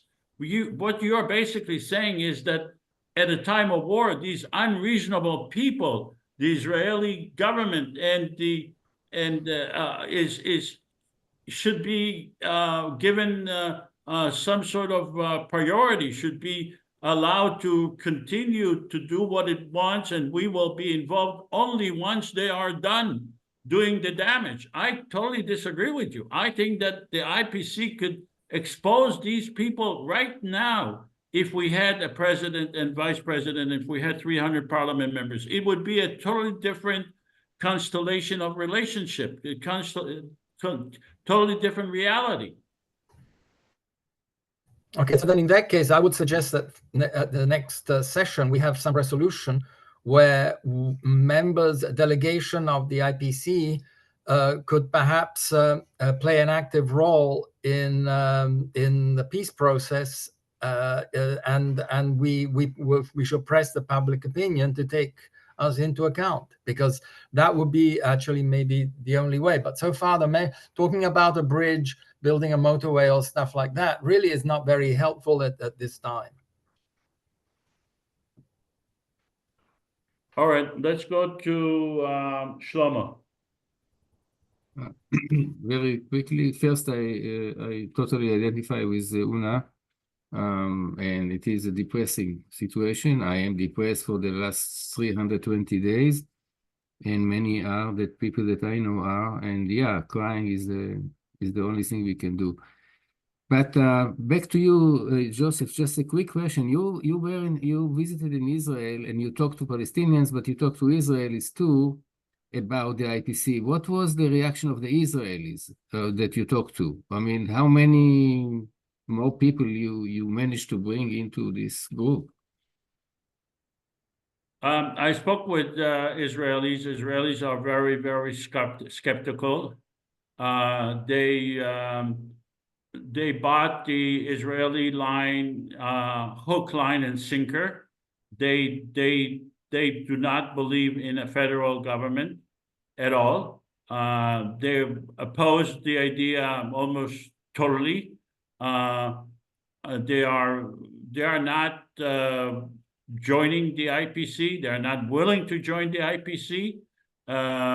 They want to defeat the Palestinians.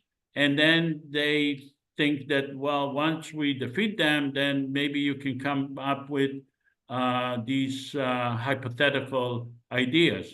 The people of Israel and Palestine are not the people I rely on to create a federal government. It's the people of the world that understand how a federal government will work, that live a federal government day in, day out. They have Congress people, they have districts, they understand how it works, and they're the one who will bring the funding to create it. And then the election will be presented to the people of Israel and Palestine, and they will have to decide whether they want to vote yes or no. They are the last people that are capable of supporting. The people of Israel and Palestine are almost, by the way, the Palestinians were a lot more receptive to the idea, a lot more receptive. But the Israelis are totally against the idea, but it doesn't matter. This will be presented to them whether they want it or not. They will have to decide whether they want to vote yes or no, regardless of whether their government agree to it or not. And look, that's how elections are being done. They are being imposed on the people, and they vote. But only the people who reside there can vote. Only the president of this organization will have to reside in Israel-Palestine. So right. That's why we need a year of education. We need to have the funding to create this. We need to have this is part of the assumptions, is that we have a year of education, that we are able to raise the funding, that we will able to create the platform for an election and recruit candidates. And I think that at the end of the day, the Israelis will join reluctantly, but they will have no choice, because they understand that their government is a total failure. Their government is a total, they are being exposed to their own life. Look, I can tell you a story about I have a family member who opposes this idea totally. He's a very right-wing Israeli, okay? And I've been telling him about the federal government now for years, maybe 20 years. And he doesn't even pay attention to what I was saying. But when I was in Israel in May and June, he asked me for the first time, he asked me, what is your solution? And I told him about the federal government. He started to listen. And you know why? I'll tell you why. Because his children are urinating in bed at night. His wife is very upset.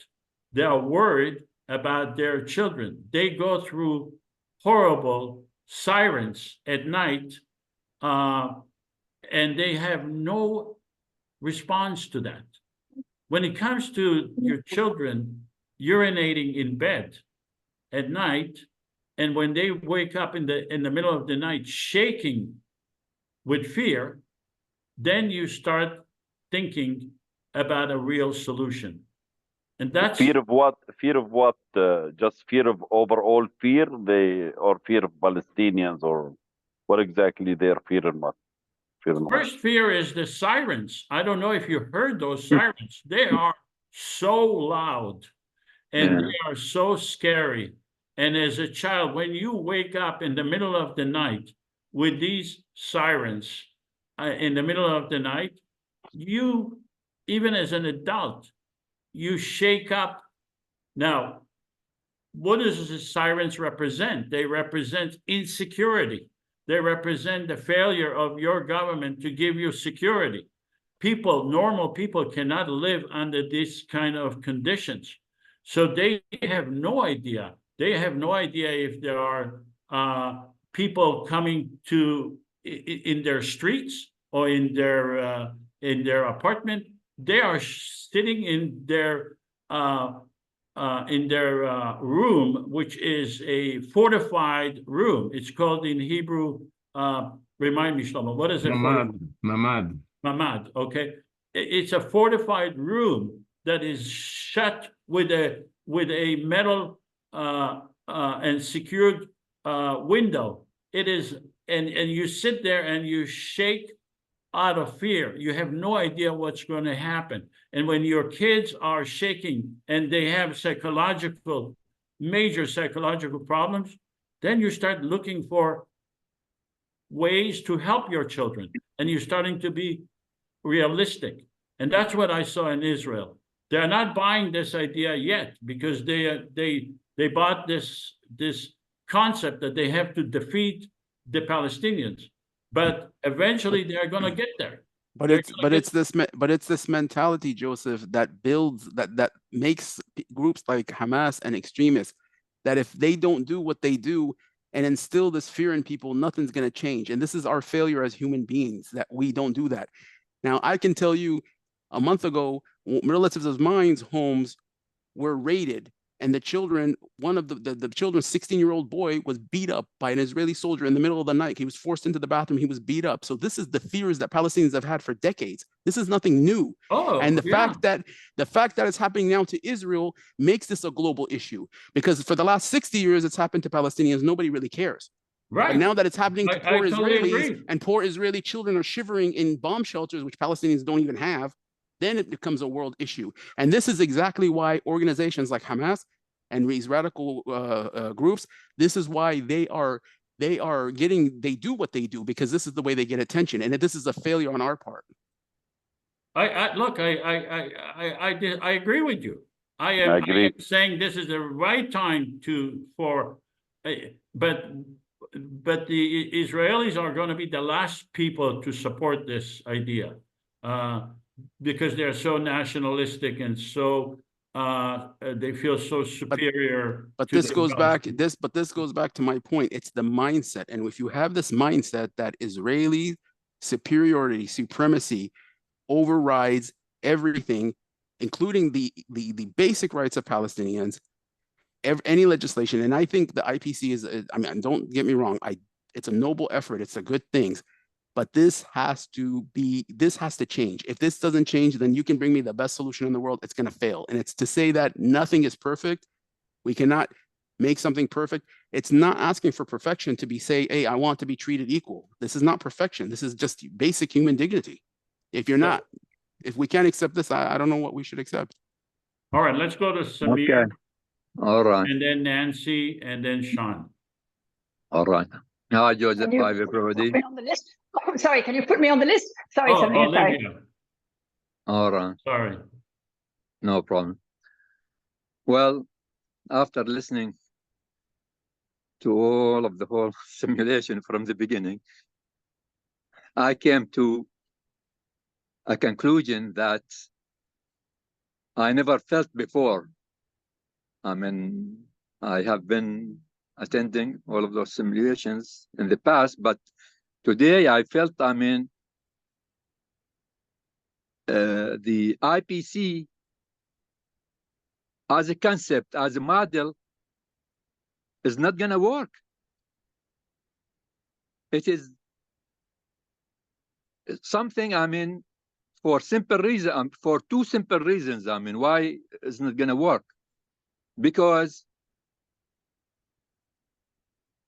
we're talking about two states, and in reality, there is only one state, one apartheid state, one occupying power. And the other reason that in the IPC constitution, you have the veto power to be given to both states, supposedly, but actually, the one who's going to benefit from it is the occupying power, Israel, who is proved, I mean, as of today and before that, and I knew that, they are going to veto every legislation the IPC will propose. And today, that's one of them. It was presented. And I can see it, I mean.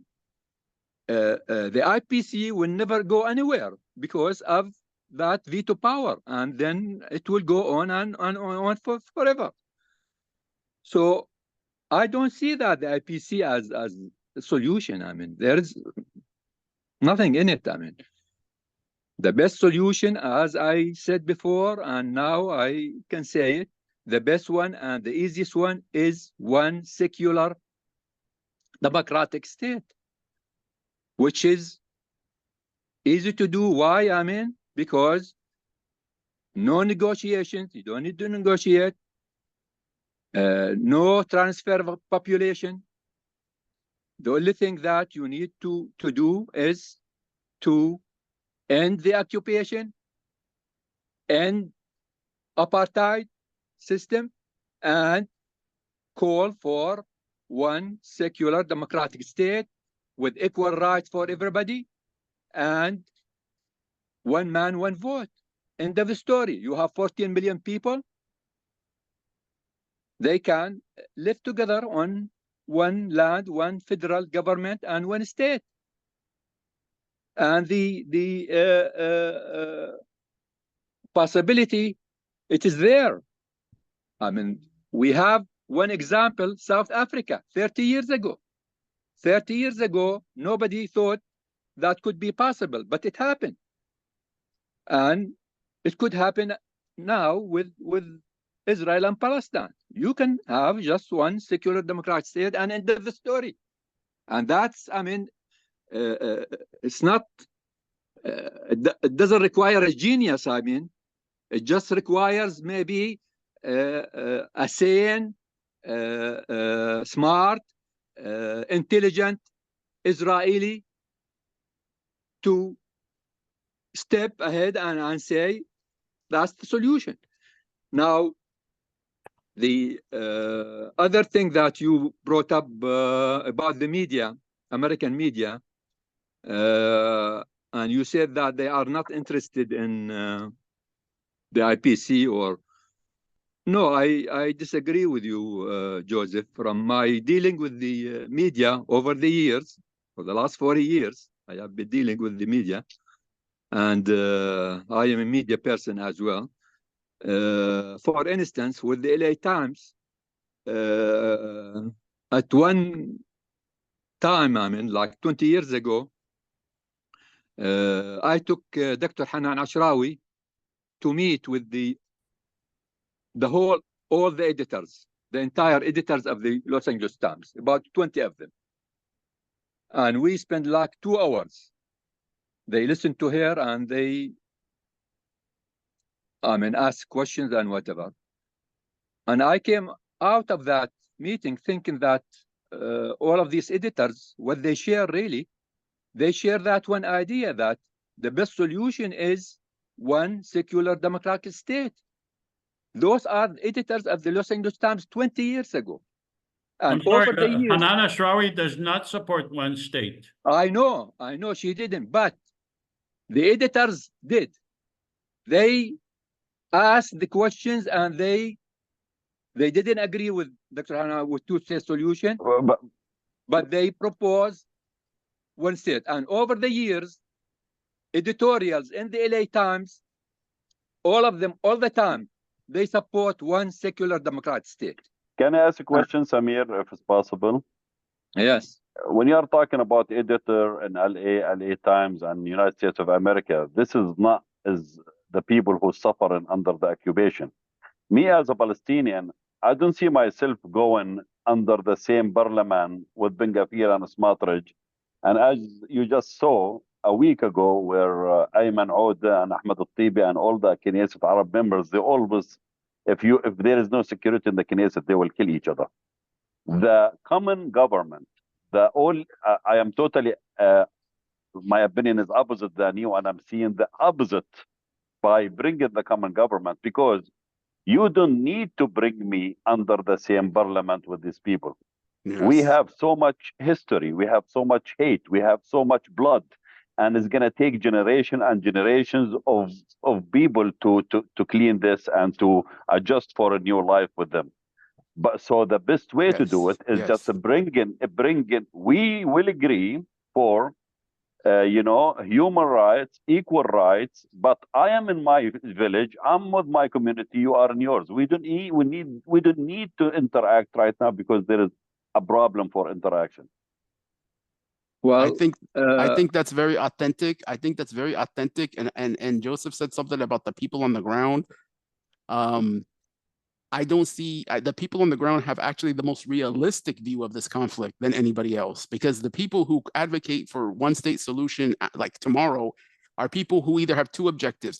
They live abroad, have no clue about what's going on, or two, the people in the country who think that one state solution is going to somehow in the future lead to them dominating over the other. This is 90% of the people who support one state solution.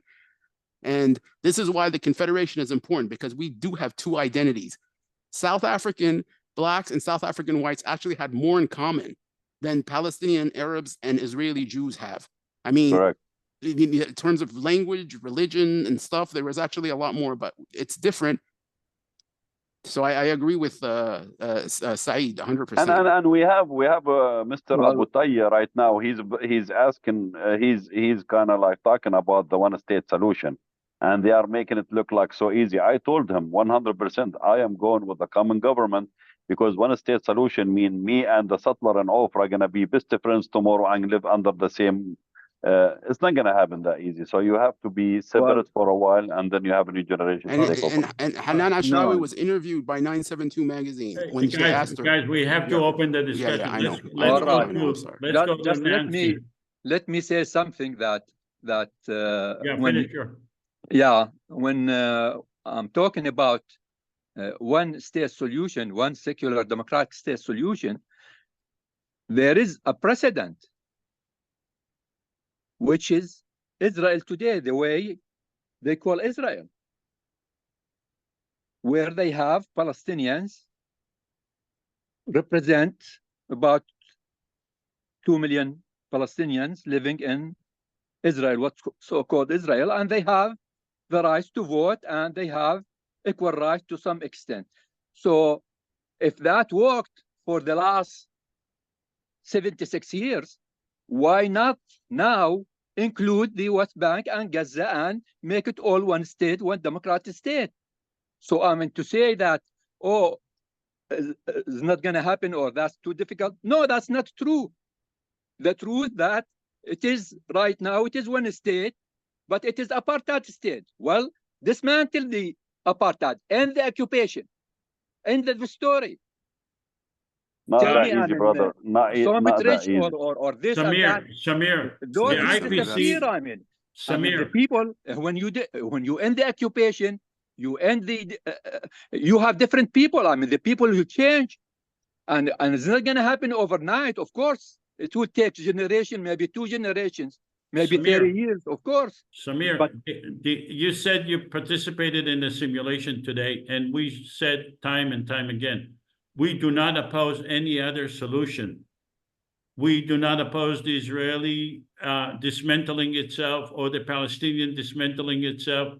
We do not oppose them agreeing to merge into one government. We do not oppose any of that. In fact, the IPC, if the people of Israel and Palestine want one state, the best way, the only entity that could do it is the IPC. If they want 2 states, the only entity that could do it is the IPC. We do not oppose any other solution. But yeah, I know. But you say it's not going to work when It's in not fact gonna it's work the because, only thing that is open to every other solution. All right, let's go to Nancy. Already. That's my solution. All One right, secular let's go to democratic state. Nancy. Nancy, sorry for the wait. Go ahead. Well, I really don't want to divert the direction of the conversation right now because I think it's very important. I'll just make a comment on the media. As an American, I wouldn't put too much faith in the corporate-owned media of the United States, period. So many of us have finally discovered YouTube, where we actually get to hear a discussion for an hour and a half, focused by people who know something. So I just wanted to know if, yes, you can't wait for the change in media from the United States unless something really tumultuous happened. But if genocide isn't going to move the corporate media at this point, I'm not hopeful. I just want to know if with the simulations and the discussions and the work that you're doing, you can use YouTube. We are. This Okay. going to be on YouTube. Okay, great. That was my concern. So thank you for organizing this, and let's get back to the more important topics. Well, that is the most important topic because Well, it is. It's just I don't like to interrupt the flow of a no, conversation. you're not interrupting. You're contributing. All right, let's go Can I jump in, Joseph? Sorry, can I jump in? Yeah. Oh, sorry, was there somebody before me? Okay, well, I'll try to gather my scattered thoughts. Referring to what the lady previously just said, I suggest she probably does watch Grey Zone with Max Blumenthal and Aaron Mate, who are excellent investigative journalists and very much concentrated on the Ukraine as well, on the Israel-Palestine. Excellent, superlative. Chris Hedges, the good thing now is that technology on YouTube, we are hearing independent voices, because I agree with what the lady said about the legacy media, whatever you like to call it, corporate media.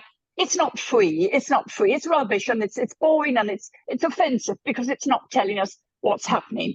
Okay, now I'd like to say something positive. Well, I don't know if positive is the word. I've been listening a lot recently and reading a lot of what Ilan Pappé has written.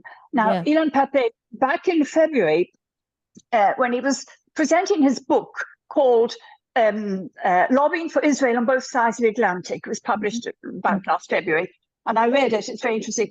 He went to Chicago, where there's a big Palestinian community, and he presented it there in an association. And at the end, he said, now, we're talking about somebody who's been studying, Israeli Jewish historian, studying Palestinian history for 40-odd years. We're talking about a specialist and a highly respected historian and a very meticulous, clever specialist. Okay, he says that he is 100% certain that the settler colonial enterprise called Israel will come to an end. He hopes for its demise to be soon. He thinks it will be soon, but soon for a historian, he added, doesn't mean next week nor next year. And he thinks this will be preceded by something extremely violent. And he said, similar to what happened in Algeria before the independence of Algeria in 1962, similar to what happened in Ireland before their independence of the 26 counties in 1921. That was followed by civil war. That was very violent. The Irish thing is very interesting, very, very interesting, because the British people left in Ireland in this who were supremacists and just believed in in England, etc. They stayed on in the space of one generation. This is encouraging. In the space of one generation, they stopped calling themselves English, the word was used, English, and started calling themselves Irish and became totally assimilated. And this is very interesting, but I won't delve into that. Other interesting people are Chris Hedges, intellectual and journalist and writer, and he's given interviews with Pape. Pape has given lots of interviews recently. He always says the colonial enterprise will end soon, but will be preceded by something very bloody and even more violent than what we are witnessing. Another interesting person, very unusual, I read an article written by him, published by Harrods about a week ago, saying that the war of attrition that Israel is perpetrating at the moment means that Israel will only last about a year, less than a year. And who was it? It was a retired Israeli general called Yitzhak Brik. And you can get the article in Harrods, published about a week or 10 days ago. I thought that was very interesting, coming from someone at the opposite end of the spectrum to Professor Pape. Another thing we have to consider, Palestine has requested to join BRICS. The BRICS nations, the global south, will be very important as far as power and as far as economy in the future. They will be perhaps, calling the shots. And the West has become decadent and is not doing well from many points of view, especially the economy and especially reputation in the world. To get back to the awful side of what Shlomo and Una were saying, that makes one just so depressed, so very, very depressed, and depressed isn't a strong enough a word, that the genocide continues. And the genocide was always the name of the game, not just from October the 7th, by no means, not just from 67, not just from 48, from the beginning of the 20th century. The name of the game was elimination of the natives. They don't exist. If they do want to hang on, well, they're, subjugated. They're just mosquitoes that get in the way. Just get them out of the way. Don't give them things like rights. You must be kidding. And that has gone on. And now it's got much worse. Israel apparently is sort of breaking up from within. The wonderful progressive people that belong to the NGOs, like B'Tselem and all the other very, very good, including yourself, Joseph, all the other wonderful Israeli Jewish people, are unfortunately now in a very small minority. Gideon Levy says, yes, they're wonderful, but they'd all fit in just one room. Now, Levy, we hope was exaggerating, but he was trying to get across the point that they're a tiny, tiny minority. But in the future, like in Ireland, which was a country oppressed and colonized for hundreds and hundreds of years, these things don't last forever. People resist, people stand up for themselves. Nowadays, more so than in the past, because they're filmed, because things go viral, because there's independent media, because, their resistance is heard and listened to. And and also to think, well, personally, I feel ashamed to belong to the West because we are enablers of a genocide. We are complicit. We are paying European countries, especially Germany, especially the Brits, terrible, are paying, not just the US, are paying for what eventually profits the MIC, the military-industrial complex in the US. AIPAC, they use AIPAC for propaganda, there's AIPAC, but eventually it's the military-industrial complex that is making money. So we're all working for them. The US presidents are just, I don't know, what are they, vassals, or what are they? They've no say in the matter.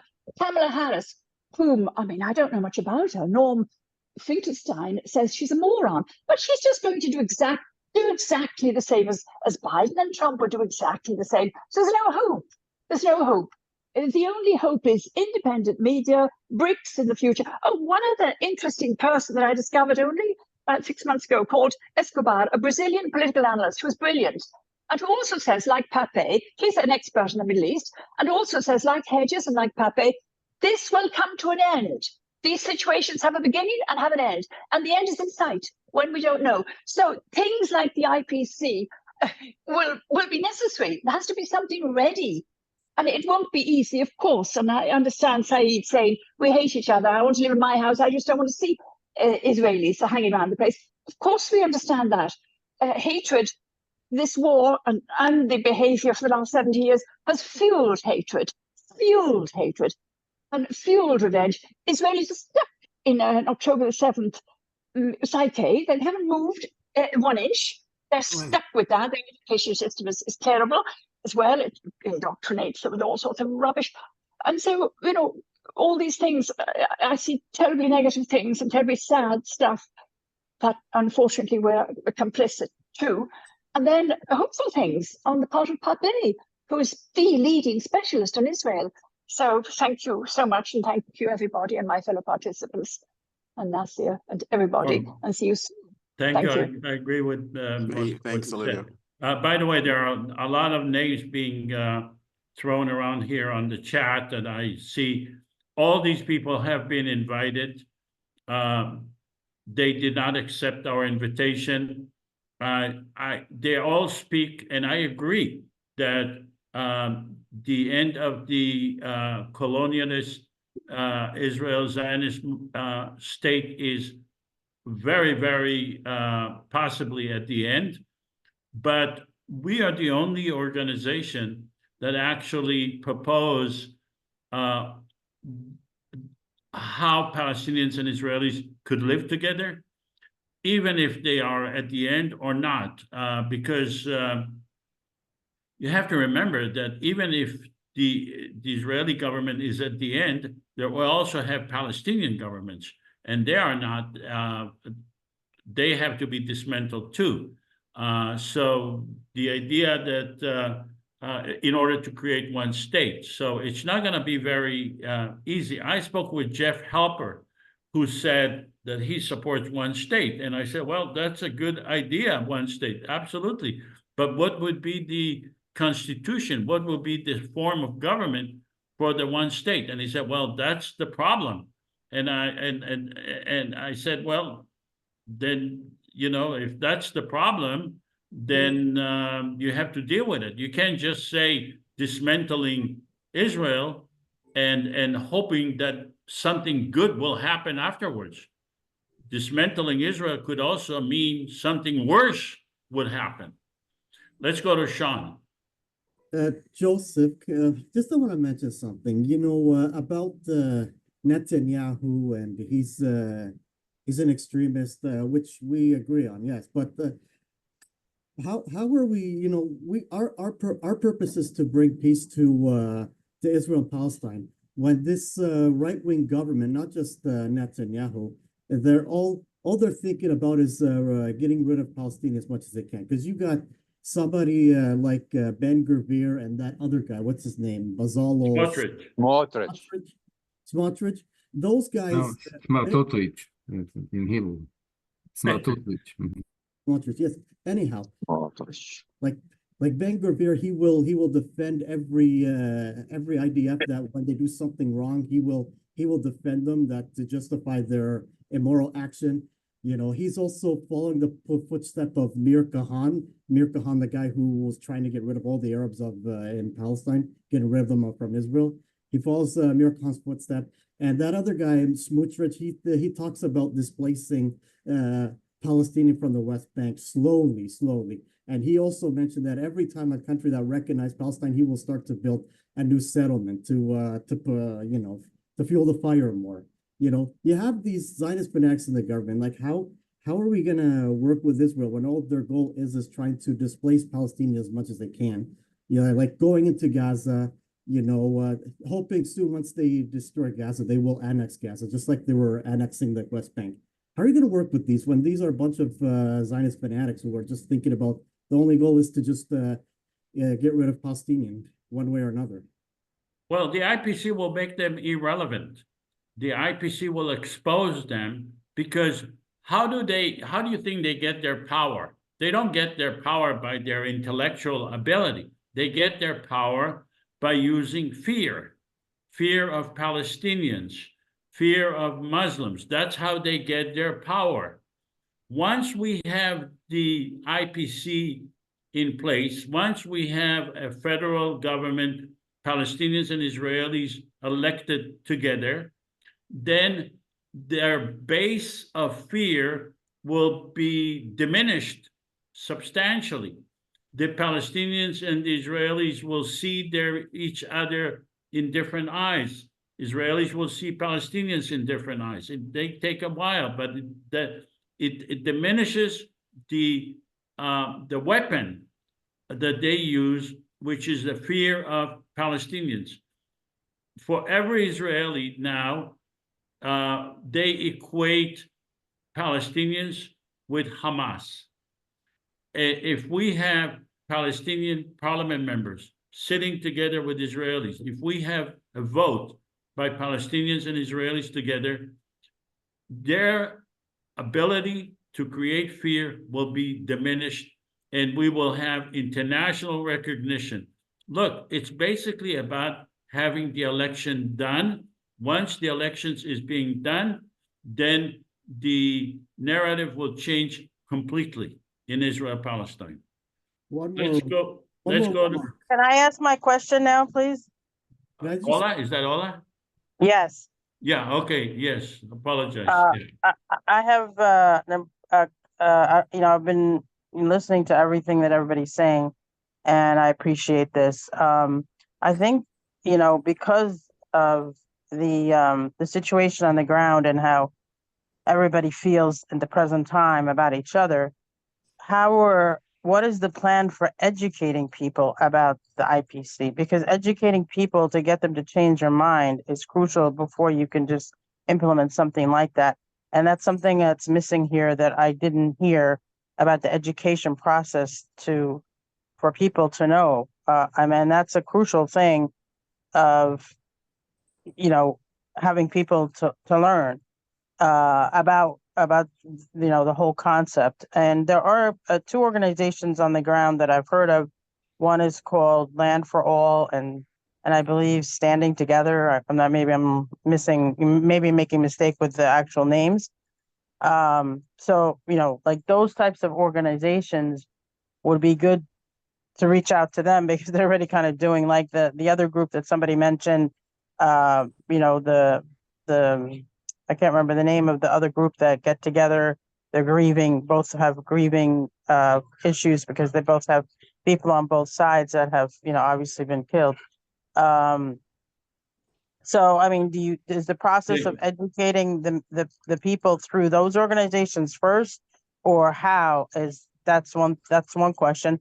And then the other person that I thought of that should be invited or should know about this is Miko Peled, who's developed the Palestinian Freedom House in Washington, D.C., and, is an Israeli who was Zionist, is not Zionist anymore, and has gone, through a process and, met so many Palestinians, et cetera.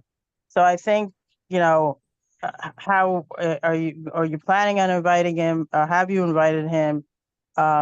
And so that my question is really about education and reaching out, and how is that process going to work? All right, excellent questions. First of all, regarding educating the people of Israel and Palestine, the best way to educate them about the need for a federal government is to show them that their government is a total failure, that they do not give peace to the people of Israel and Palestine.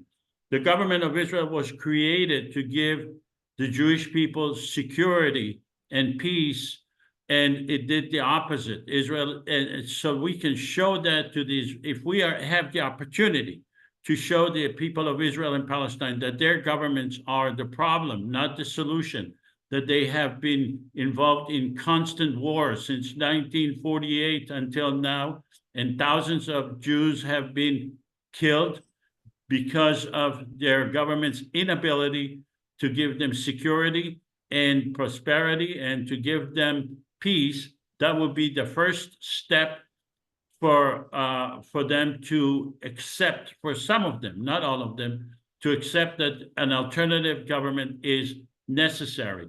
And then the second step would be to actually have the election and to ask Palestinians. Yeah, but I'm sorry to interrupt you, but how are you going to do this process? How? That's the question I'm asking, is how are you actually going to educate the masses, or how are you going to, what are the steps? Are you going to go to the organizations that are already working on the ground first and talk with them first, and then go from there? Like, I'm just, there's always baby steps you have to take to actually do things. There's a process that you have to do. It will have to be directly to the people through social media and through forcing the media, the newspapers and television to deal with that question. And in order to do that, we will have to have funding, and we will need approximately $100 million to do all of that. If we are able to have the funding, we will be able to advertise this on social media, on YouTube, on all the social media platforms. Now, regarding your other question, Land for All, I'm very familiar with them. We had a debate with them. They do not support a federal government. They support a two-state solution. They support the Israeli people in that organization are Zionists. The Palestinian people that in that organization are pro-PLO. They want an agreement between the PLO and the Israeli government regarding borders, regarding the 1967 border with exchange of land, and regarding some return of Palestinian refugees.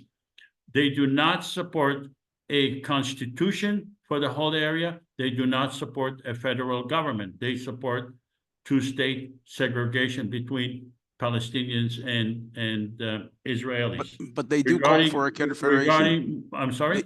They do call for a confederation. They actually support the confederation idea. They don't call it a... No, they do not have the word confederation in their platform. I had a debate with them. I had a meeting with one of their representative, and he said, we are also for a confederation. And I said, you're not. Look at your platform. The word confederation does not appear. And he looked it up and he said, you are correct. The reason they do not use the word confederation, he says, is because it somehow translates in Arabic in the wrong way. But nevertheless, they do not use the word confederation. They do not use a federal government. They don't want an independent federal government for the people of Israel and Palestine together. They are for two-state solution. We are for the people of Israel and Palestine being elected in a federal government and deciding.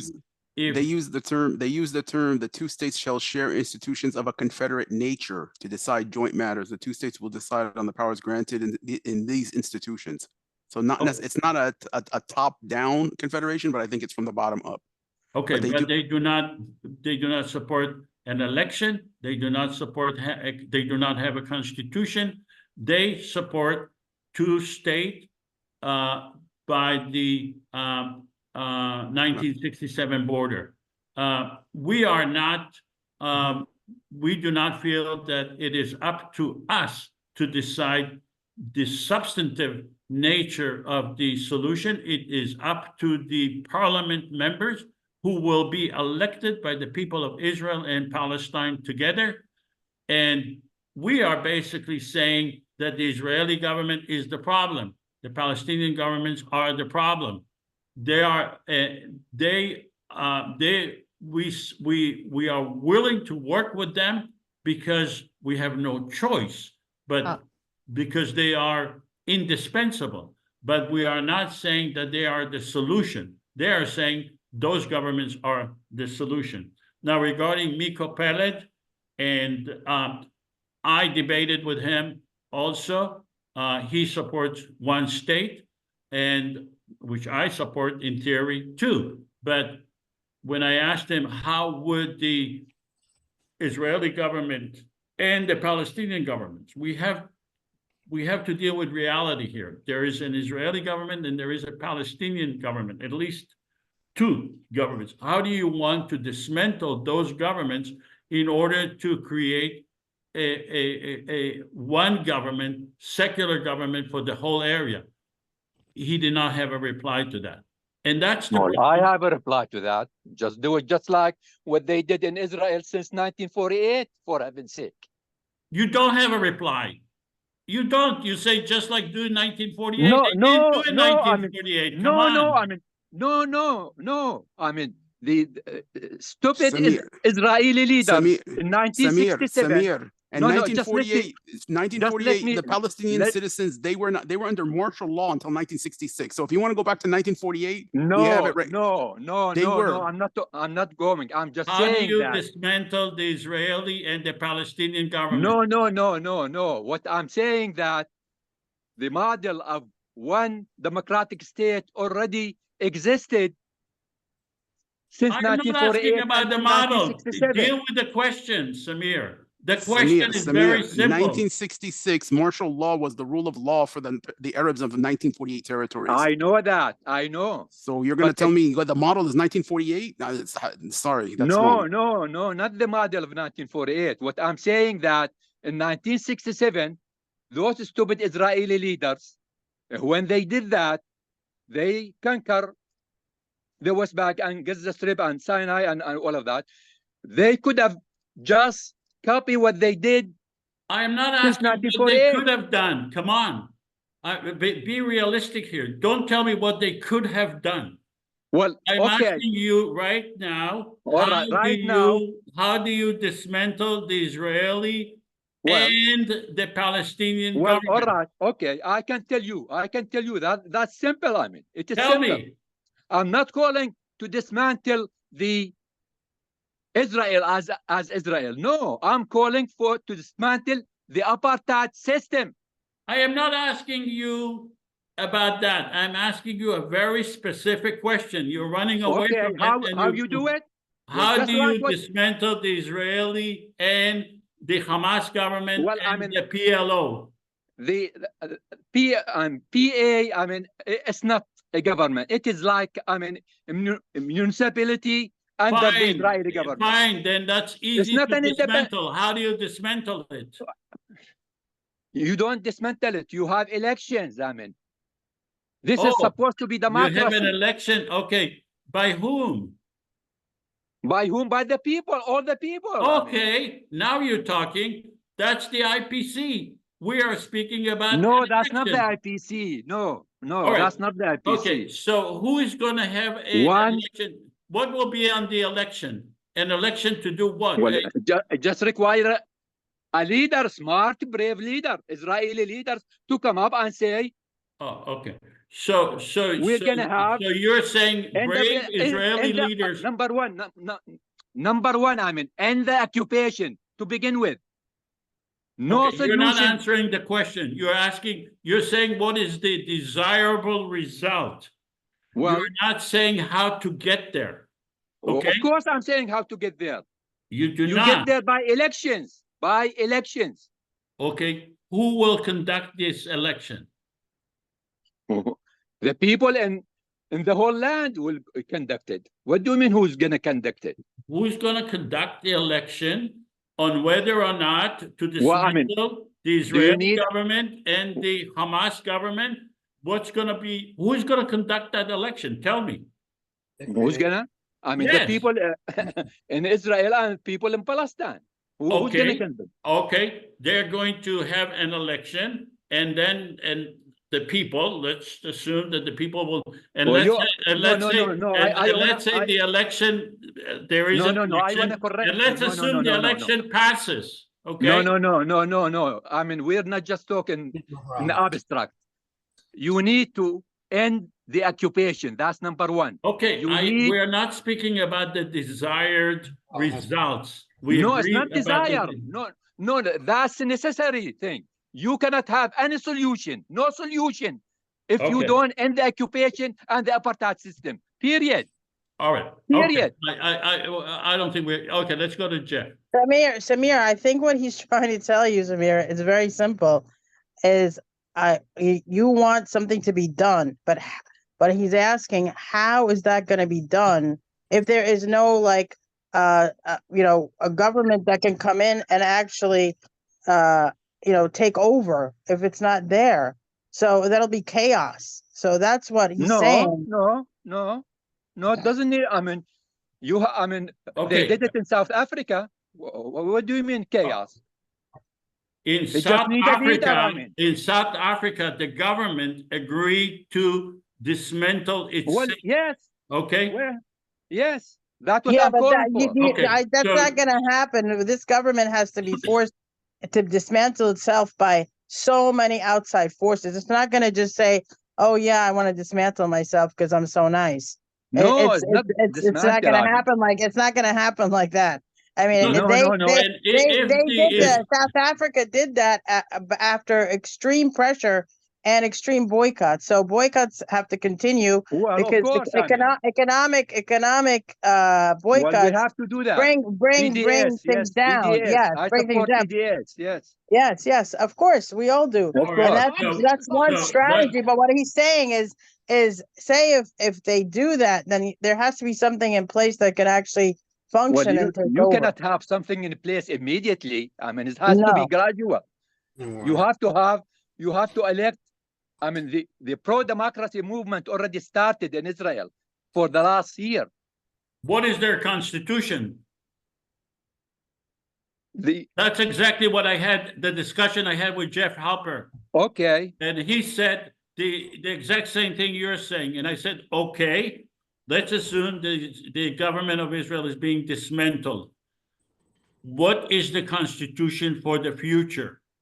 The constitution will be created after you have elections. I mean, you have elections first. You give them the Palestinians have so no they right don't have a whatsoever. constitution. I mean, they don't have a constitution right now. The constitution, I mean, if you read, Samir, the pro-democracy movement in Israel has nothing. They are not concerned about the Palestinians. They are concerned about their judicial reforms and the threat against the secular and the religious takeover. I know that. They don't care about the Palestinians. You're not saying anything concrete. That's just the beginning. The beginning. You build on it. Samir, you're not saying anything concrete. You're just saying that things needs to be done, and somehow they will be done. That's not how things works. No, it needs a struggle. I mean, what is the constitution that you support? What constitution? I mean, in every nation, every country in the whole world. What constitution do you created support? by the people after they have a revolution? You're not dealing with concrete issues. What doing concrete issues? What constitution do you support? And you do not have an answer. I'd like to read it. I'd like to read that constitution. It is simple. One secular democratic state, period.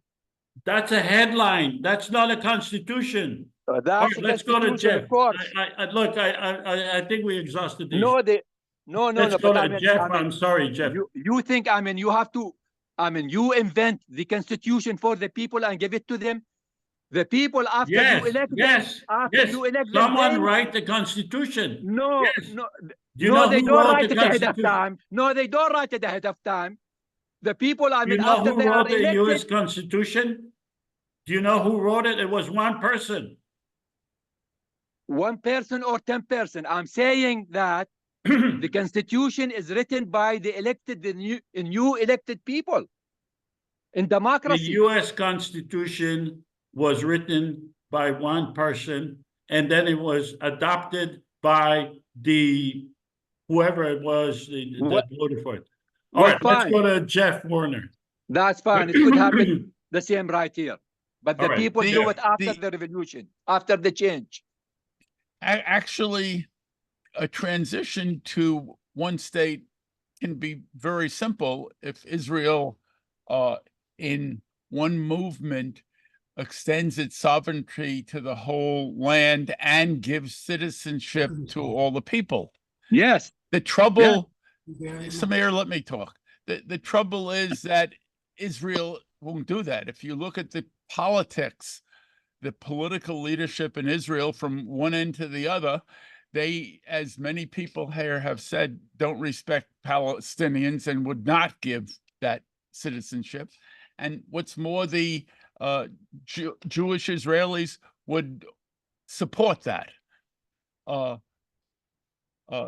the way South Africa ended apartheid was not the boycotts, but the elite in South Africa recognized by the mid-1970s that apartheid wasn't working.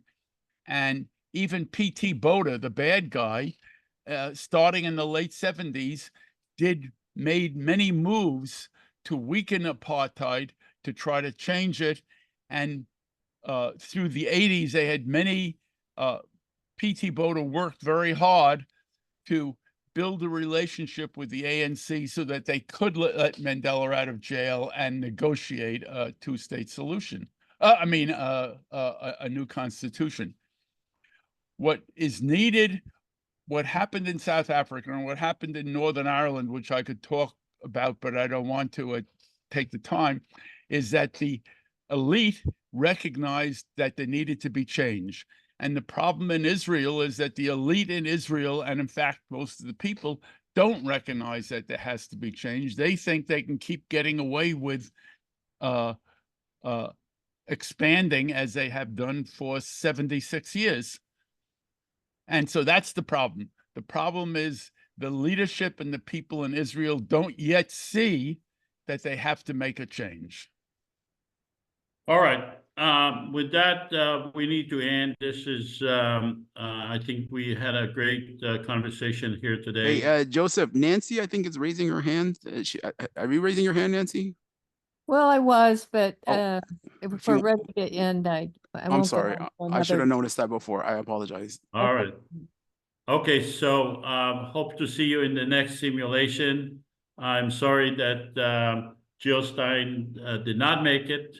Nevertheless, I think we had a very lively and lovely conversation, even though it sounded like we were yelling at each other or me yelling at you. I think it went pretty good. All right. Thank I you thought so we did much, everyone. Thank you, Jeff, for volunteering again. And thank you, Saeed, and thank you, Nasir. And Thank you, Joseph. Thanks. Always a pleasure. Dan and Nancy and Nasir and Olivia and Shlomo and Sean. We'll see you again. You guys are great. And